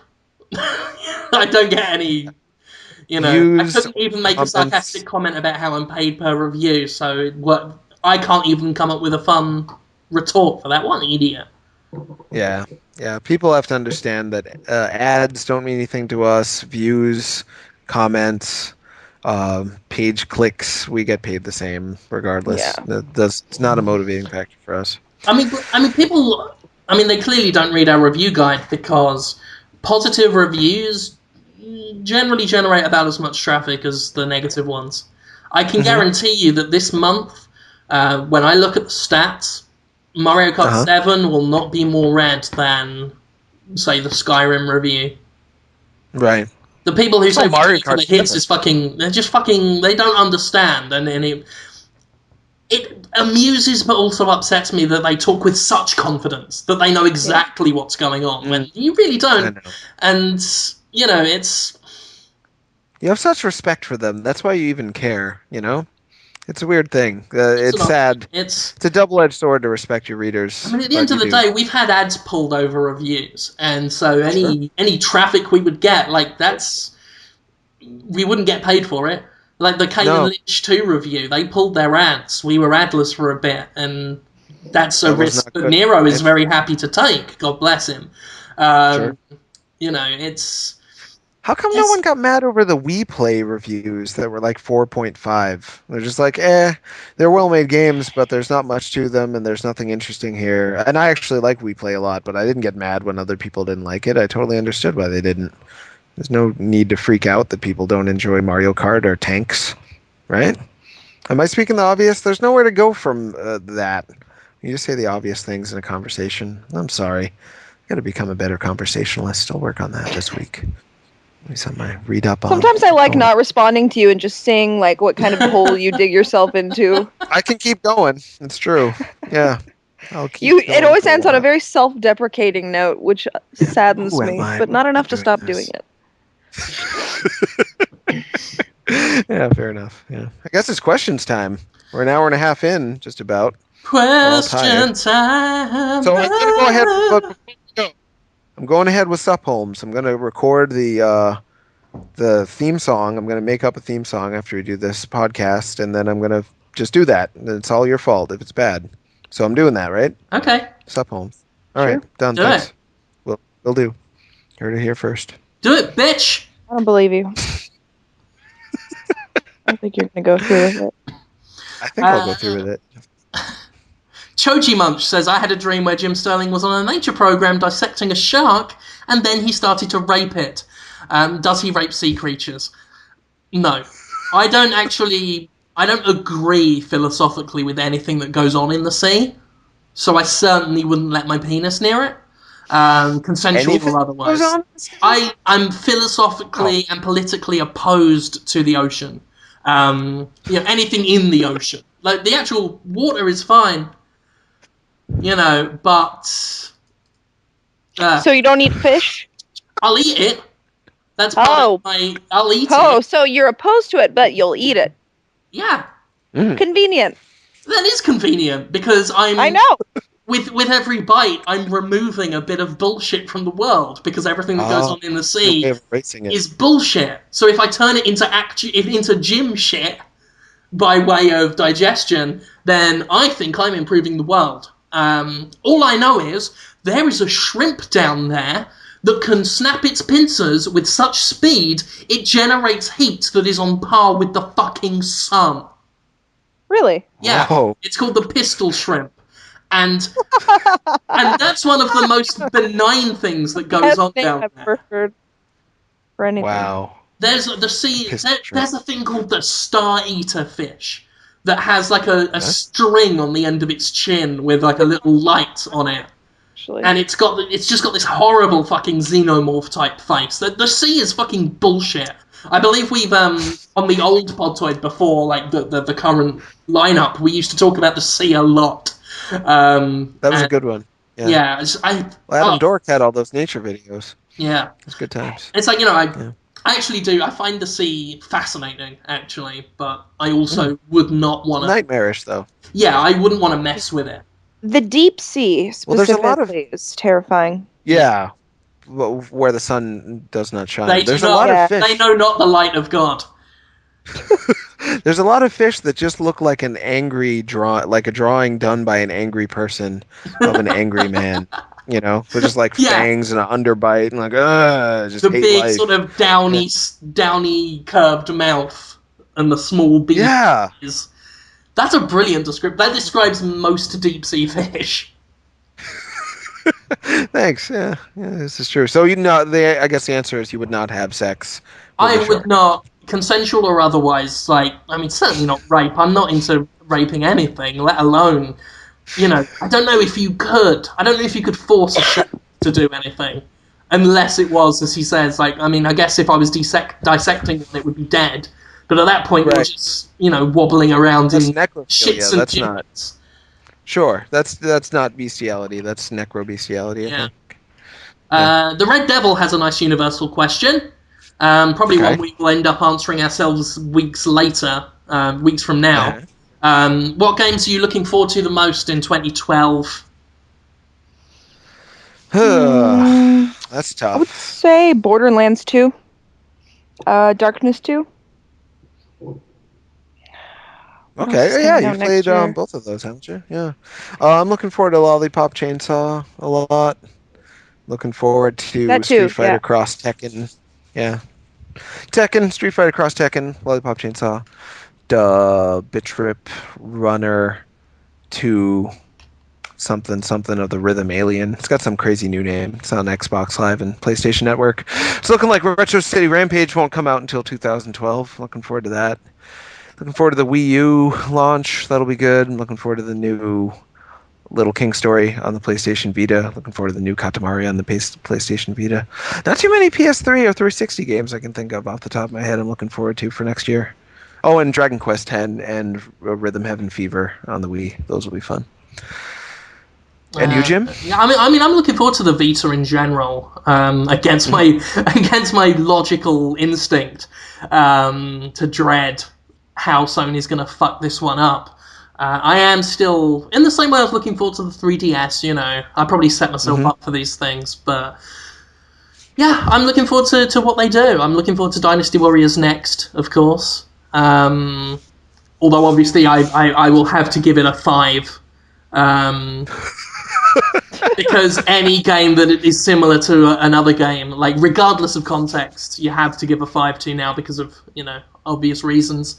There's a Dynasty Warriors coming to the 3DS, which will be great because then that system will finally have an innovative game. So I'm looking forward to that. One I'm really looking forward to is one that people still aren't talking about, which I find, I don't know, it's like I know people are going to go crazy for it. And that's Kingdoms of Amalur Reckoning, which is... What? It's got the mentality of Skyrim with the action of, say, a God of War. At least according to the way Nick Chester described it. It's like... It's such a... It's a role playing game, but very action oriented, and you can play with multiple different types of characters. You can have a straight warrior or a mage or whatever, but the game will constantly change your character according to how you play. So unlike other games, you won't just be stuck with one type of character.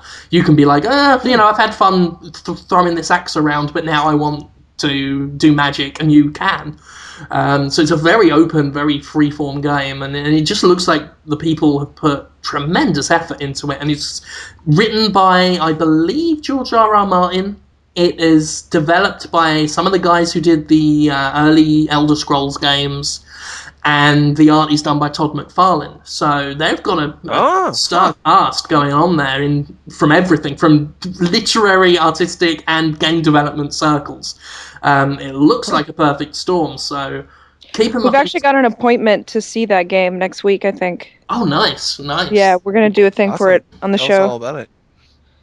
Please extend to them that I'm quite excited for it, because I will. Definitely want to encourage that game to do well. But I have a thing, because people have still been, because I post about it quite a bit, and people, don't really react. They're like, it looks cool. But I have a feeling once it comes out, once we start to see more, people are going to shit themselves. Yeah, all it takes is a really good trailer. Yeah, absolutely. Yeah. Whether the game itself is good or not, I found. Yeah. So long as you get a good trailer. Well, Dead Island trailer, that I can't believe the reaction over that. Even though it involved no gameplay, there's just this weird hype psychology that happens. I was going to ask, do you guys think a lot of games are popular because people want to be a part of what everyone else is doing? Kind of like, I don't want to miss out on knowing what blank game is like, so I better play it too. And as long as it's a fairly well-made game, just kind of takes on a cult of personality of its own. You see much of that, or is that just me? I could see that. Yeah. All right. We can talk about it later. Well, especially multiplayer games. Yeah, but even single player, just people seem to want to know that they're playing what other people are playing, and they're kind of a part of a thing, Oh, if all of my friends were playing a particular game, I would probably be more inclined to play it. Mm-hmm. Yeah, that makes sense. I mean, I had that problem with Skyward Sword, because obviously I played about 6 hours of Skyward Sword, wasn't keen, and you feel left out when you can't enjoy a game other people. I mean, I've written about this before. You feel left out when you can't enjoy a game other people enjoy. It's a shame. Because people seem to think that it's fun to be contrarian, and I don't think it's ever been that fun to be contrarian.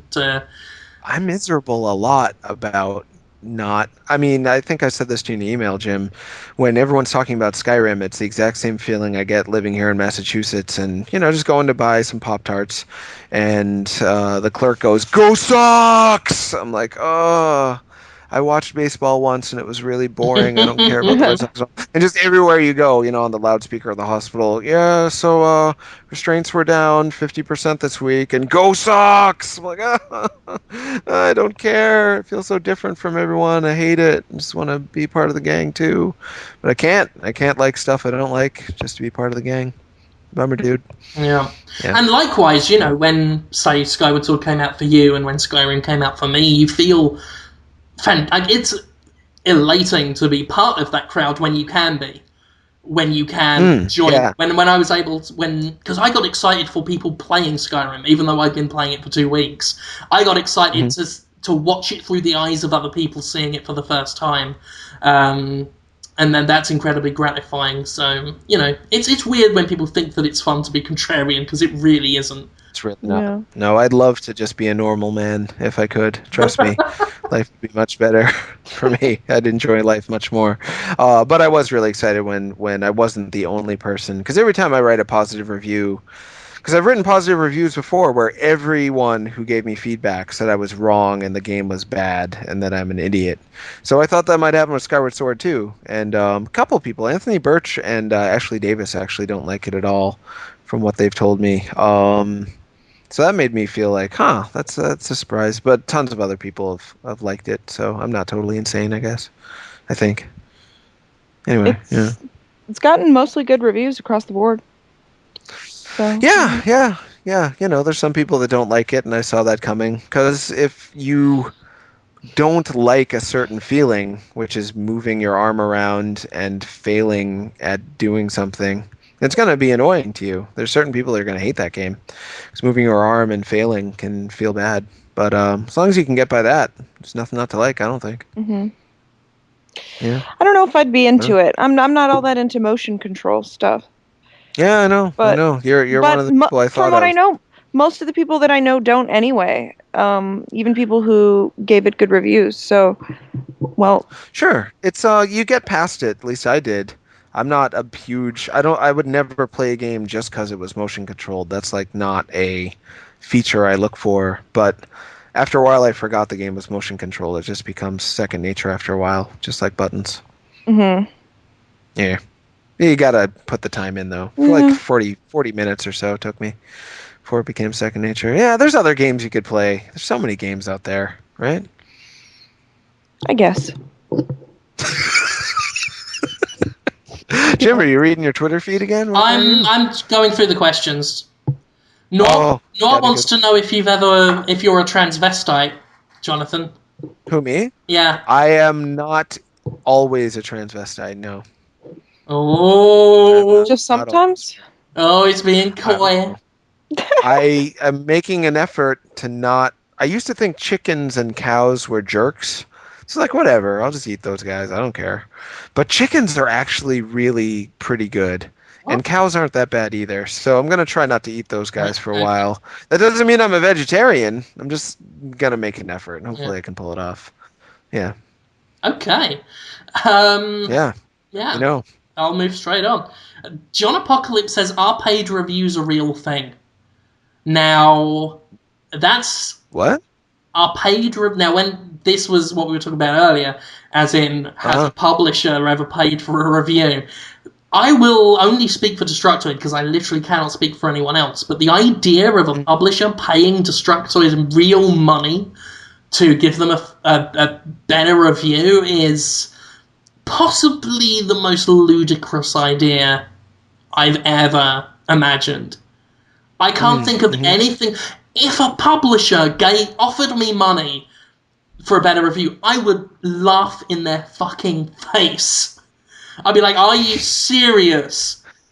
This isn't worth any of your money. You know, I am shocked that half the time it's worth their sending a review copy to us. The idea of paying for reviews is such a stupid fucking thing because the publisher's going to make money no matter what. Most publishers don't care. Activision doesn't give a fuck what reviews what scores I give their reviews. Right. If a company has enough money to pay us for a review, then our review does not matter to them at all. And if a company doesn't have enough money to pay us for a review, then maybe our review will matter. Really small companies, but then they wouldn't have offered to pay. Yeah, exactly. Right. And we wouldn't take it. Yeah. I guess that goes without saying. Yeah. People forget that I've given Activision games like all sorts of scores. And, up and down. And Activision has never reacted to a single one, good or bad. Even the people at Activision who I'm friendly with. And I should point out, I'm friendly with a lot of publishers from, EA, Sony, every publisher. The fans don't like me, but the people in the companies actually often do, which I always find funny. But...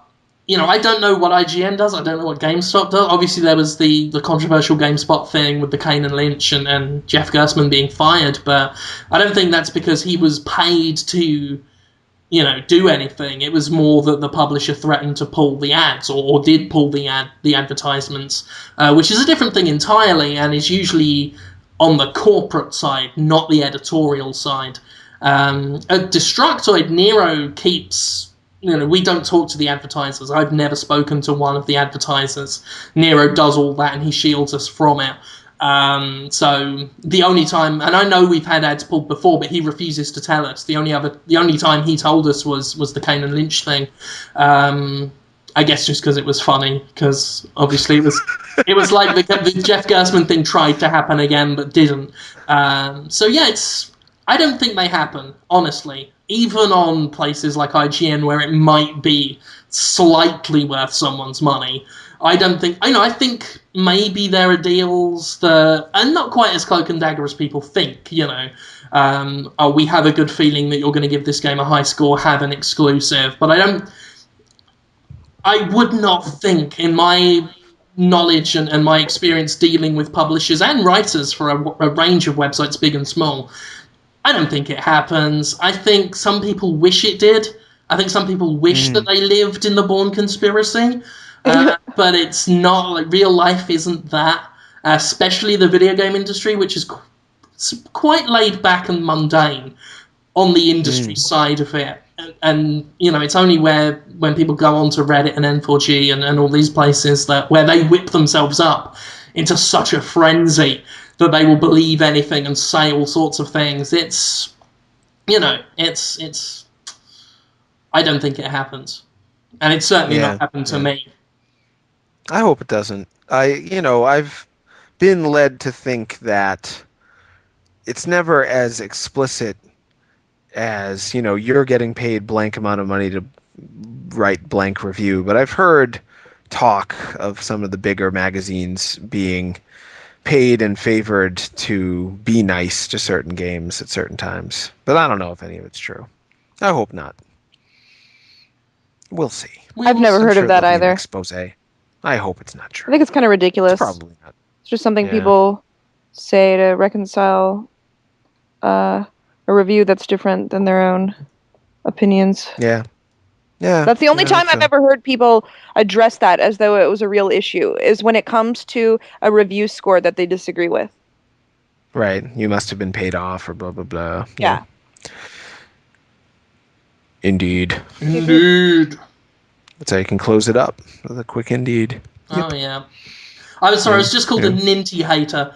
And I just remembered how people who use the term Ninty are like the biggest retards in the world. Is it like Minty? Ninty, and they call Shigeru Miyamoto Shigsy, and it's like, don't do that, he's not a Care Bear. Fucking grow up, you fucking child. It is exhausting. You still have a blanket that you call your booba.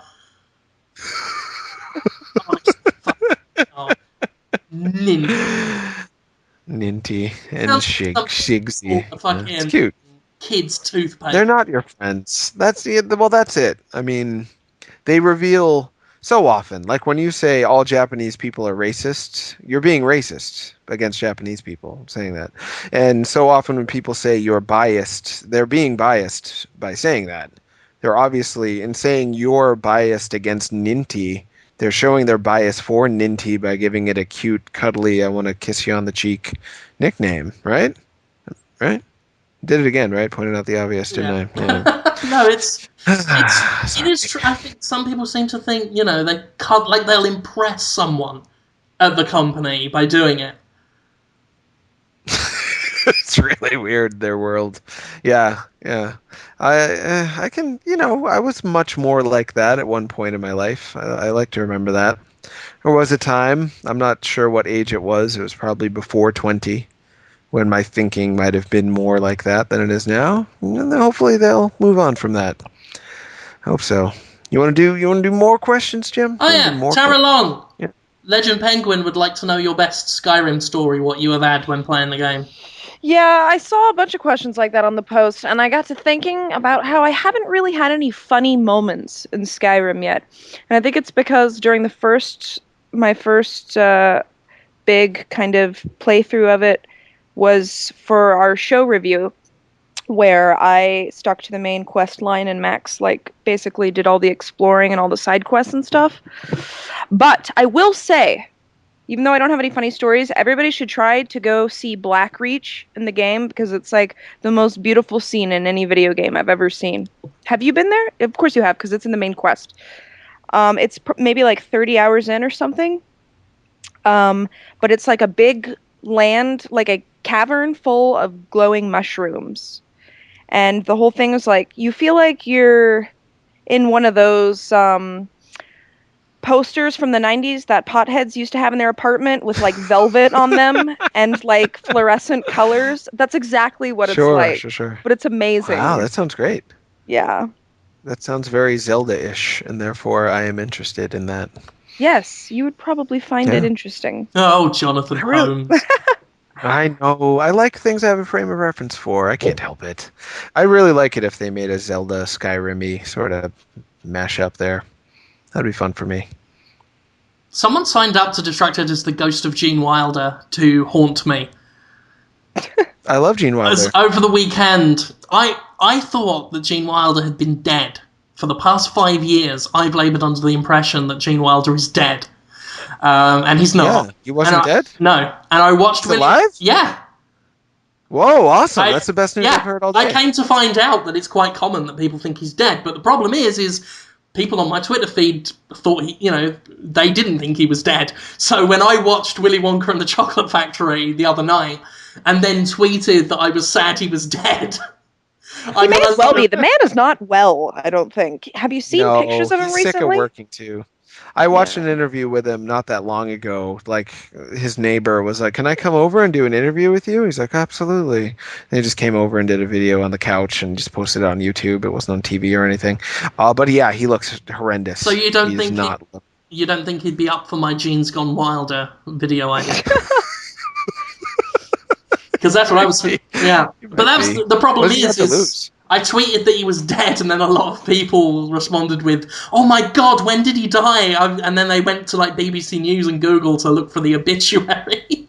So I accidentally trolled everyone on my Twitter feed this past weekend, which I'm very sorry for. But now you obviously... did that with Jeff Goldblum too, right? That was different. That was a very fake obituary. That was making fun of certain websites that will post that a celebrity's died, even though he either had a very tenuous or a non-existent link to video games. So I did the top 10 Jeff Goldblum related video games and pretended that he was dead. But that was obviously a gag.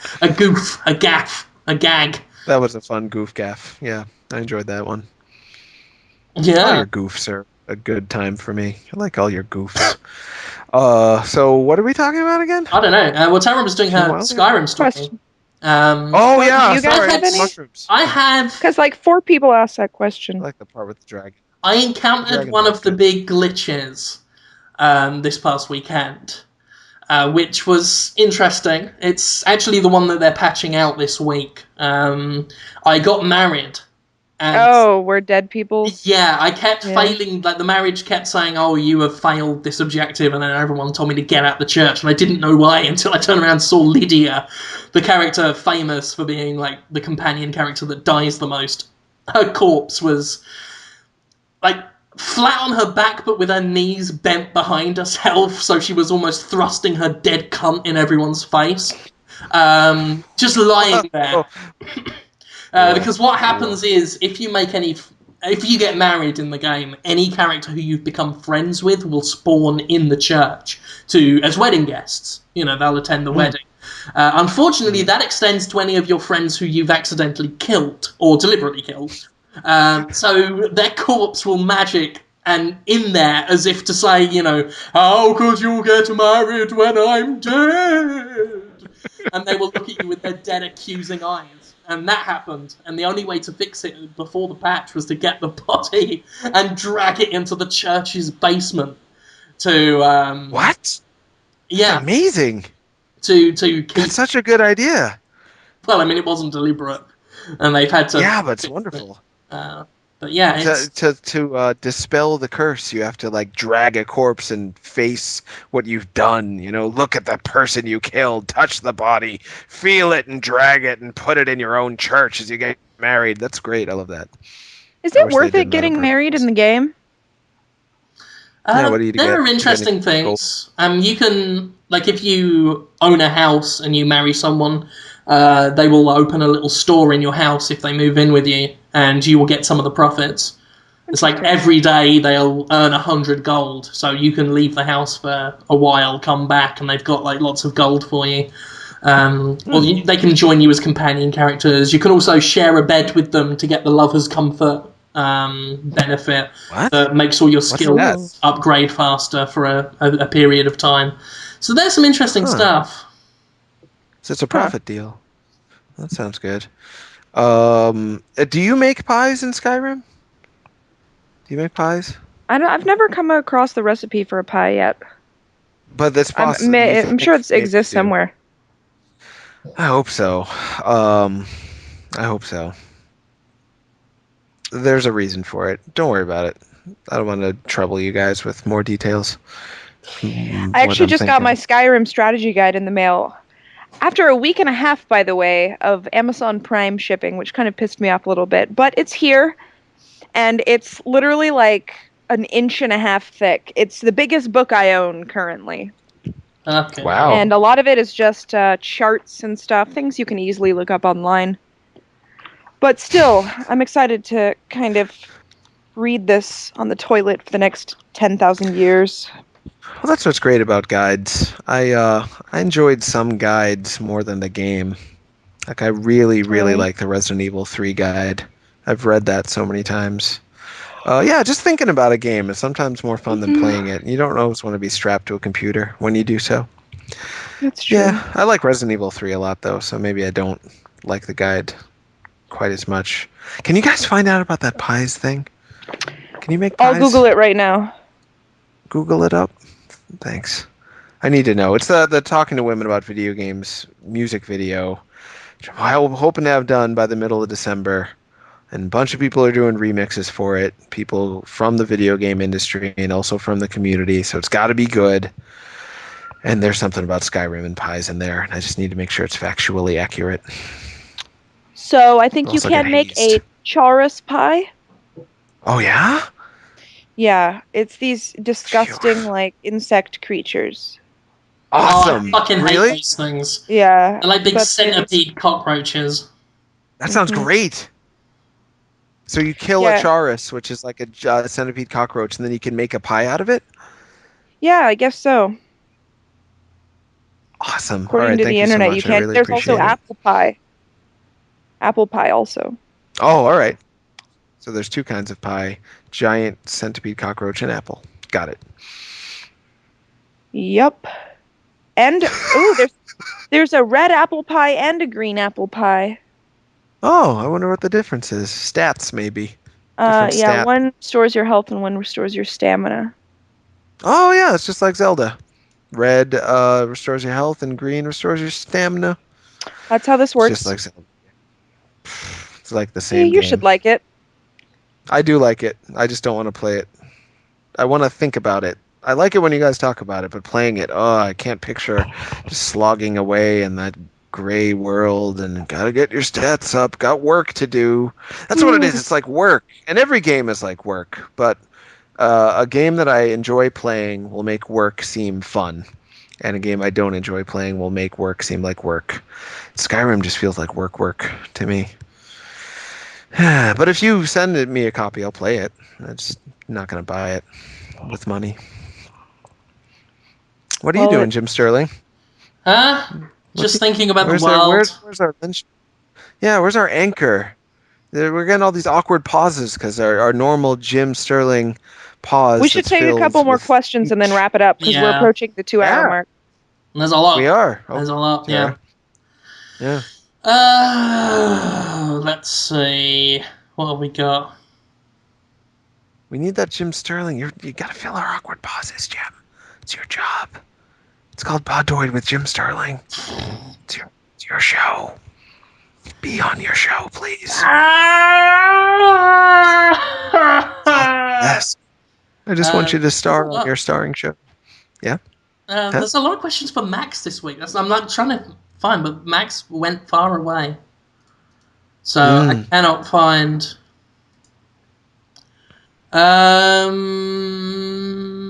Totsby, everyone, what's the best MMO idea you've ever had? Street Fighter MMO. Idea? Yeah, I really wanted to make a Street Fighter MMO where you could only fight guys that had, were in your level with your stats, but you would be the one to divide up your stats, and you could find new characters, create new characters, get new characters to join your party. I thought it would be a lot of fun, Street Fighter MMO. But everyone who actually likes Street Fighter hates that idea. Hates it when I bring it up. So it probably would have bombed, but I would have enjoyed it. Yeah, that seems kind of weird. It would have been weird, but it would have been the fighting next... fans don't seem like there's a whole lot of crossover between that and MMOs. Well, they're both games about getting better, starting off as a novice and looking forward to the point where you're the very best, like no one ever was. So they do have some crossovers psychologically. However, fighting game fans just want it to be all about who can do the button presses and the combos faster and outsmart. They don't want stats to get involved. They're all really, well, a lot of them anyway, are really pissed, as you probably know, about Street Fighter Cross Tekken's gem system. Terra. That's ridiculous. Gem system. Yeah. The gem system. And it's kind of it's kind of MMO-ish, just so you know. It's like, oh, I got a gem, now my punch will be punchier. Oh, I got another gem, now my kick will really kick them. They're mad about it. I think that's unfair. Sound like a bunch of pussies. Wow, they're going to be pissed that you said that. Yeah. I can't wait to see the reaction. Yeah, but no, I see where they're coming from. It goes against what makes Street Fighter different from a game where you just raise your levels and grind. It would be cheap if people could do that, but I think it would be fun to try. I'd like to play the Street Fighter MMO. Anyway, Tara, what's your MMO idea? Some days I wish Skyrim was an MMO, and then I realize it would be terrible if it was one, because it'd be full of douchebags. But I wish you could make a game like that work as an MMO. Skyrim is such a long and expansive game. You start to feel lonely after a while exploring it, and it's such a huge land. It almost feels like it's going to waste. What would you think? That's what I've always liked about them, though. It's like when I play an open world game, I like to get lonely and lost in it. Mm-hmm. And I find it very cathartic. It allows me to just gather my real world thoughts as well while I'm exploring sort of fake world. I find it very zen to do that kind of thing. I guess I think it would be awesome if it had like just local co-op or something. Mostly I'm just sick of like only one person in our household being able to play it at one particular time. I kind of wish that makes sense. You could play it with friends and shit, at the very least. Right. I don't know. Well, Monster Hunter has local co-op and online co-op that's kept to just up to 4 people at a time. So you're not dealing with an entire world of people just screwing you over. It's just select few in a big world. I think that's a nice sort of intimacy. I think Dragon Quest X is going to be like that too, where you don't always have to deal with people, but if you choose to, they'll be there for you. So I like that kind of controlled MMO environment. I think it's a better way of going about it for me. Yeah, that would be ideal.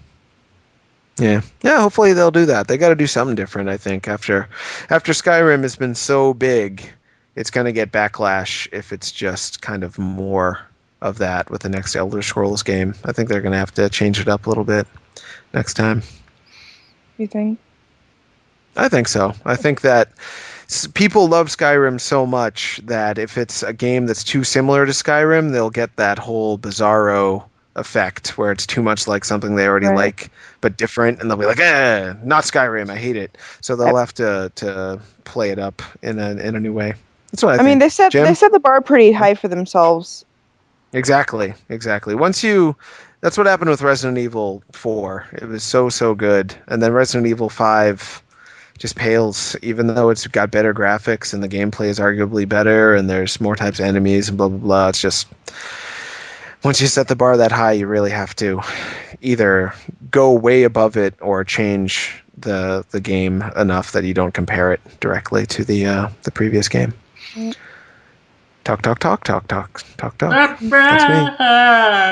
Talkity talk. Just saying the words. Want to do a last question? No. Okay. I'm done now. All done. Yeah. Time for sleep. Jim, how should the Sup Holmes theme song go? I have one in my mind, but I want to hear what you would do if you just had to write one right now. Just write it. What a thrill. That's it. That was moving. That's really tempting. There was a time for a while where every single video we did, Andy and I, he'd be like, put Seabreeze in it. Seabreeze is a song from Metal Gear Solid 3 that's like playing in the radio in one scene for like 1 second.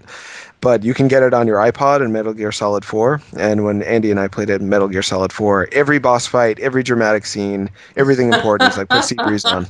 Like we would die in that game constantly because instead of putting rations on as your active item that you'll use automatically, he always had the iPod on and it was always on Seabreeze. So, yes, that makes me want to do what a Just thrill. do Seabreeze. Yeah, I really love Seabreeze. Do you know it? It's like I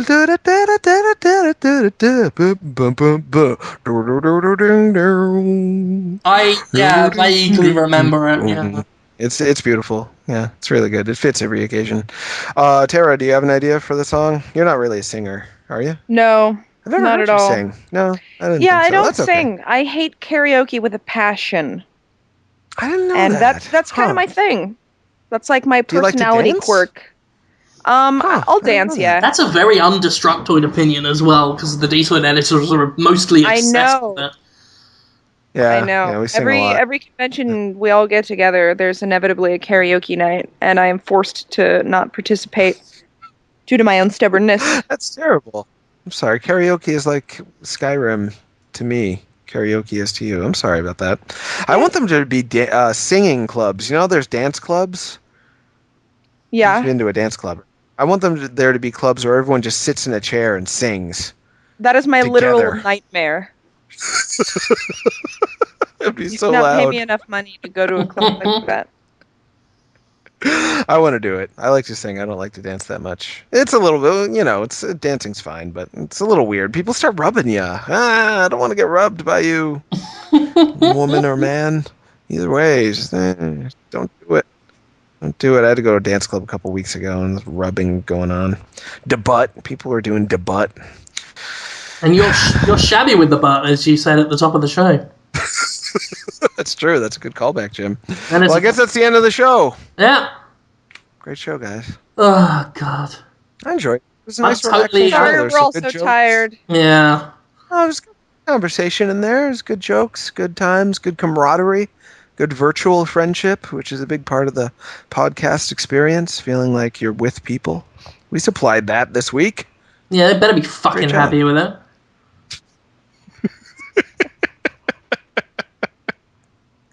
Sometimes I feel like I'm becoming Garrison Keeler and you're becoming more of just like a ravenous pit bull.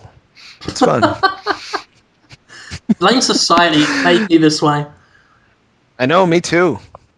I didn't want to turn out this way, but here I am. Okay, thank you for listening, ladies and gentlemen. As usual, you can catch Max Scoville and Tara Long on the Destructoid Show Monday, Wednesday, and Friday. You can catch myself and Jonathan Holmes on Destructoid.com every day. We've got reviews up. We've got Mario Kart 7, if you want to read that one. We've got Serious Sam went up last week. Serious Sam 3 review. We have Serious Sam and Mario Kart discussion going on the Destructoid Show. Jonathan Holmes, you got anything cooking that you want to plug? I'm going to try to get that King of Fighters 13 review out within the next couple of days. I might start the show called Sup Holmes. I might even start it this weekend. I don't know. I'll let you know. And I am going to put up a post tomorrow to the community saying it's open call to both submit short animated films or animated GIFs or remixes to the Talking to Women About Video Games theme song. Because we're doing the video. We need your help to create the video. I want it to be by the community.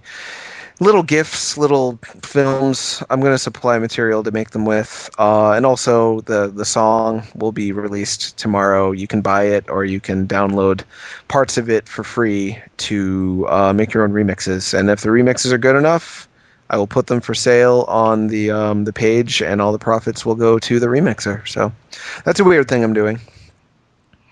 Hopefully that'll work out. It's a collaboration across the nation with the people of Destructoid. That's right. I'm doing it. Strep throat. Strep throat. Yes. What? I don't know. That's what you thought. That's my contribution. Fit that in somewhere. Kagan's already working on one. You guys know Kagan. He's a good guy. He's got a little Fez avatar. He just emailed me, wants to get on the remix ASAP. Nice. So that's fun. And Tara Long GIF is actually he did a little animation for the video where he turned me into Mega Man, and it's pretty good. I just got that today. So yeah, it's coming along. Hopefully it'll be done by December 14th. Sweet. Okay, Yeah, we'll fun. keep an eye out for that, ladies and gentlemen. And we'll Yes. see you on Podtoid next week, if we're still alive. Bye. We'll be feeling better. Bye. Bye. Bye. Uh, uh. Uh.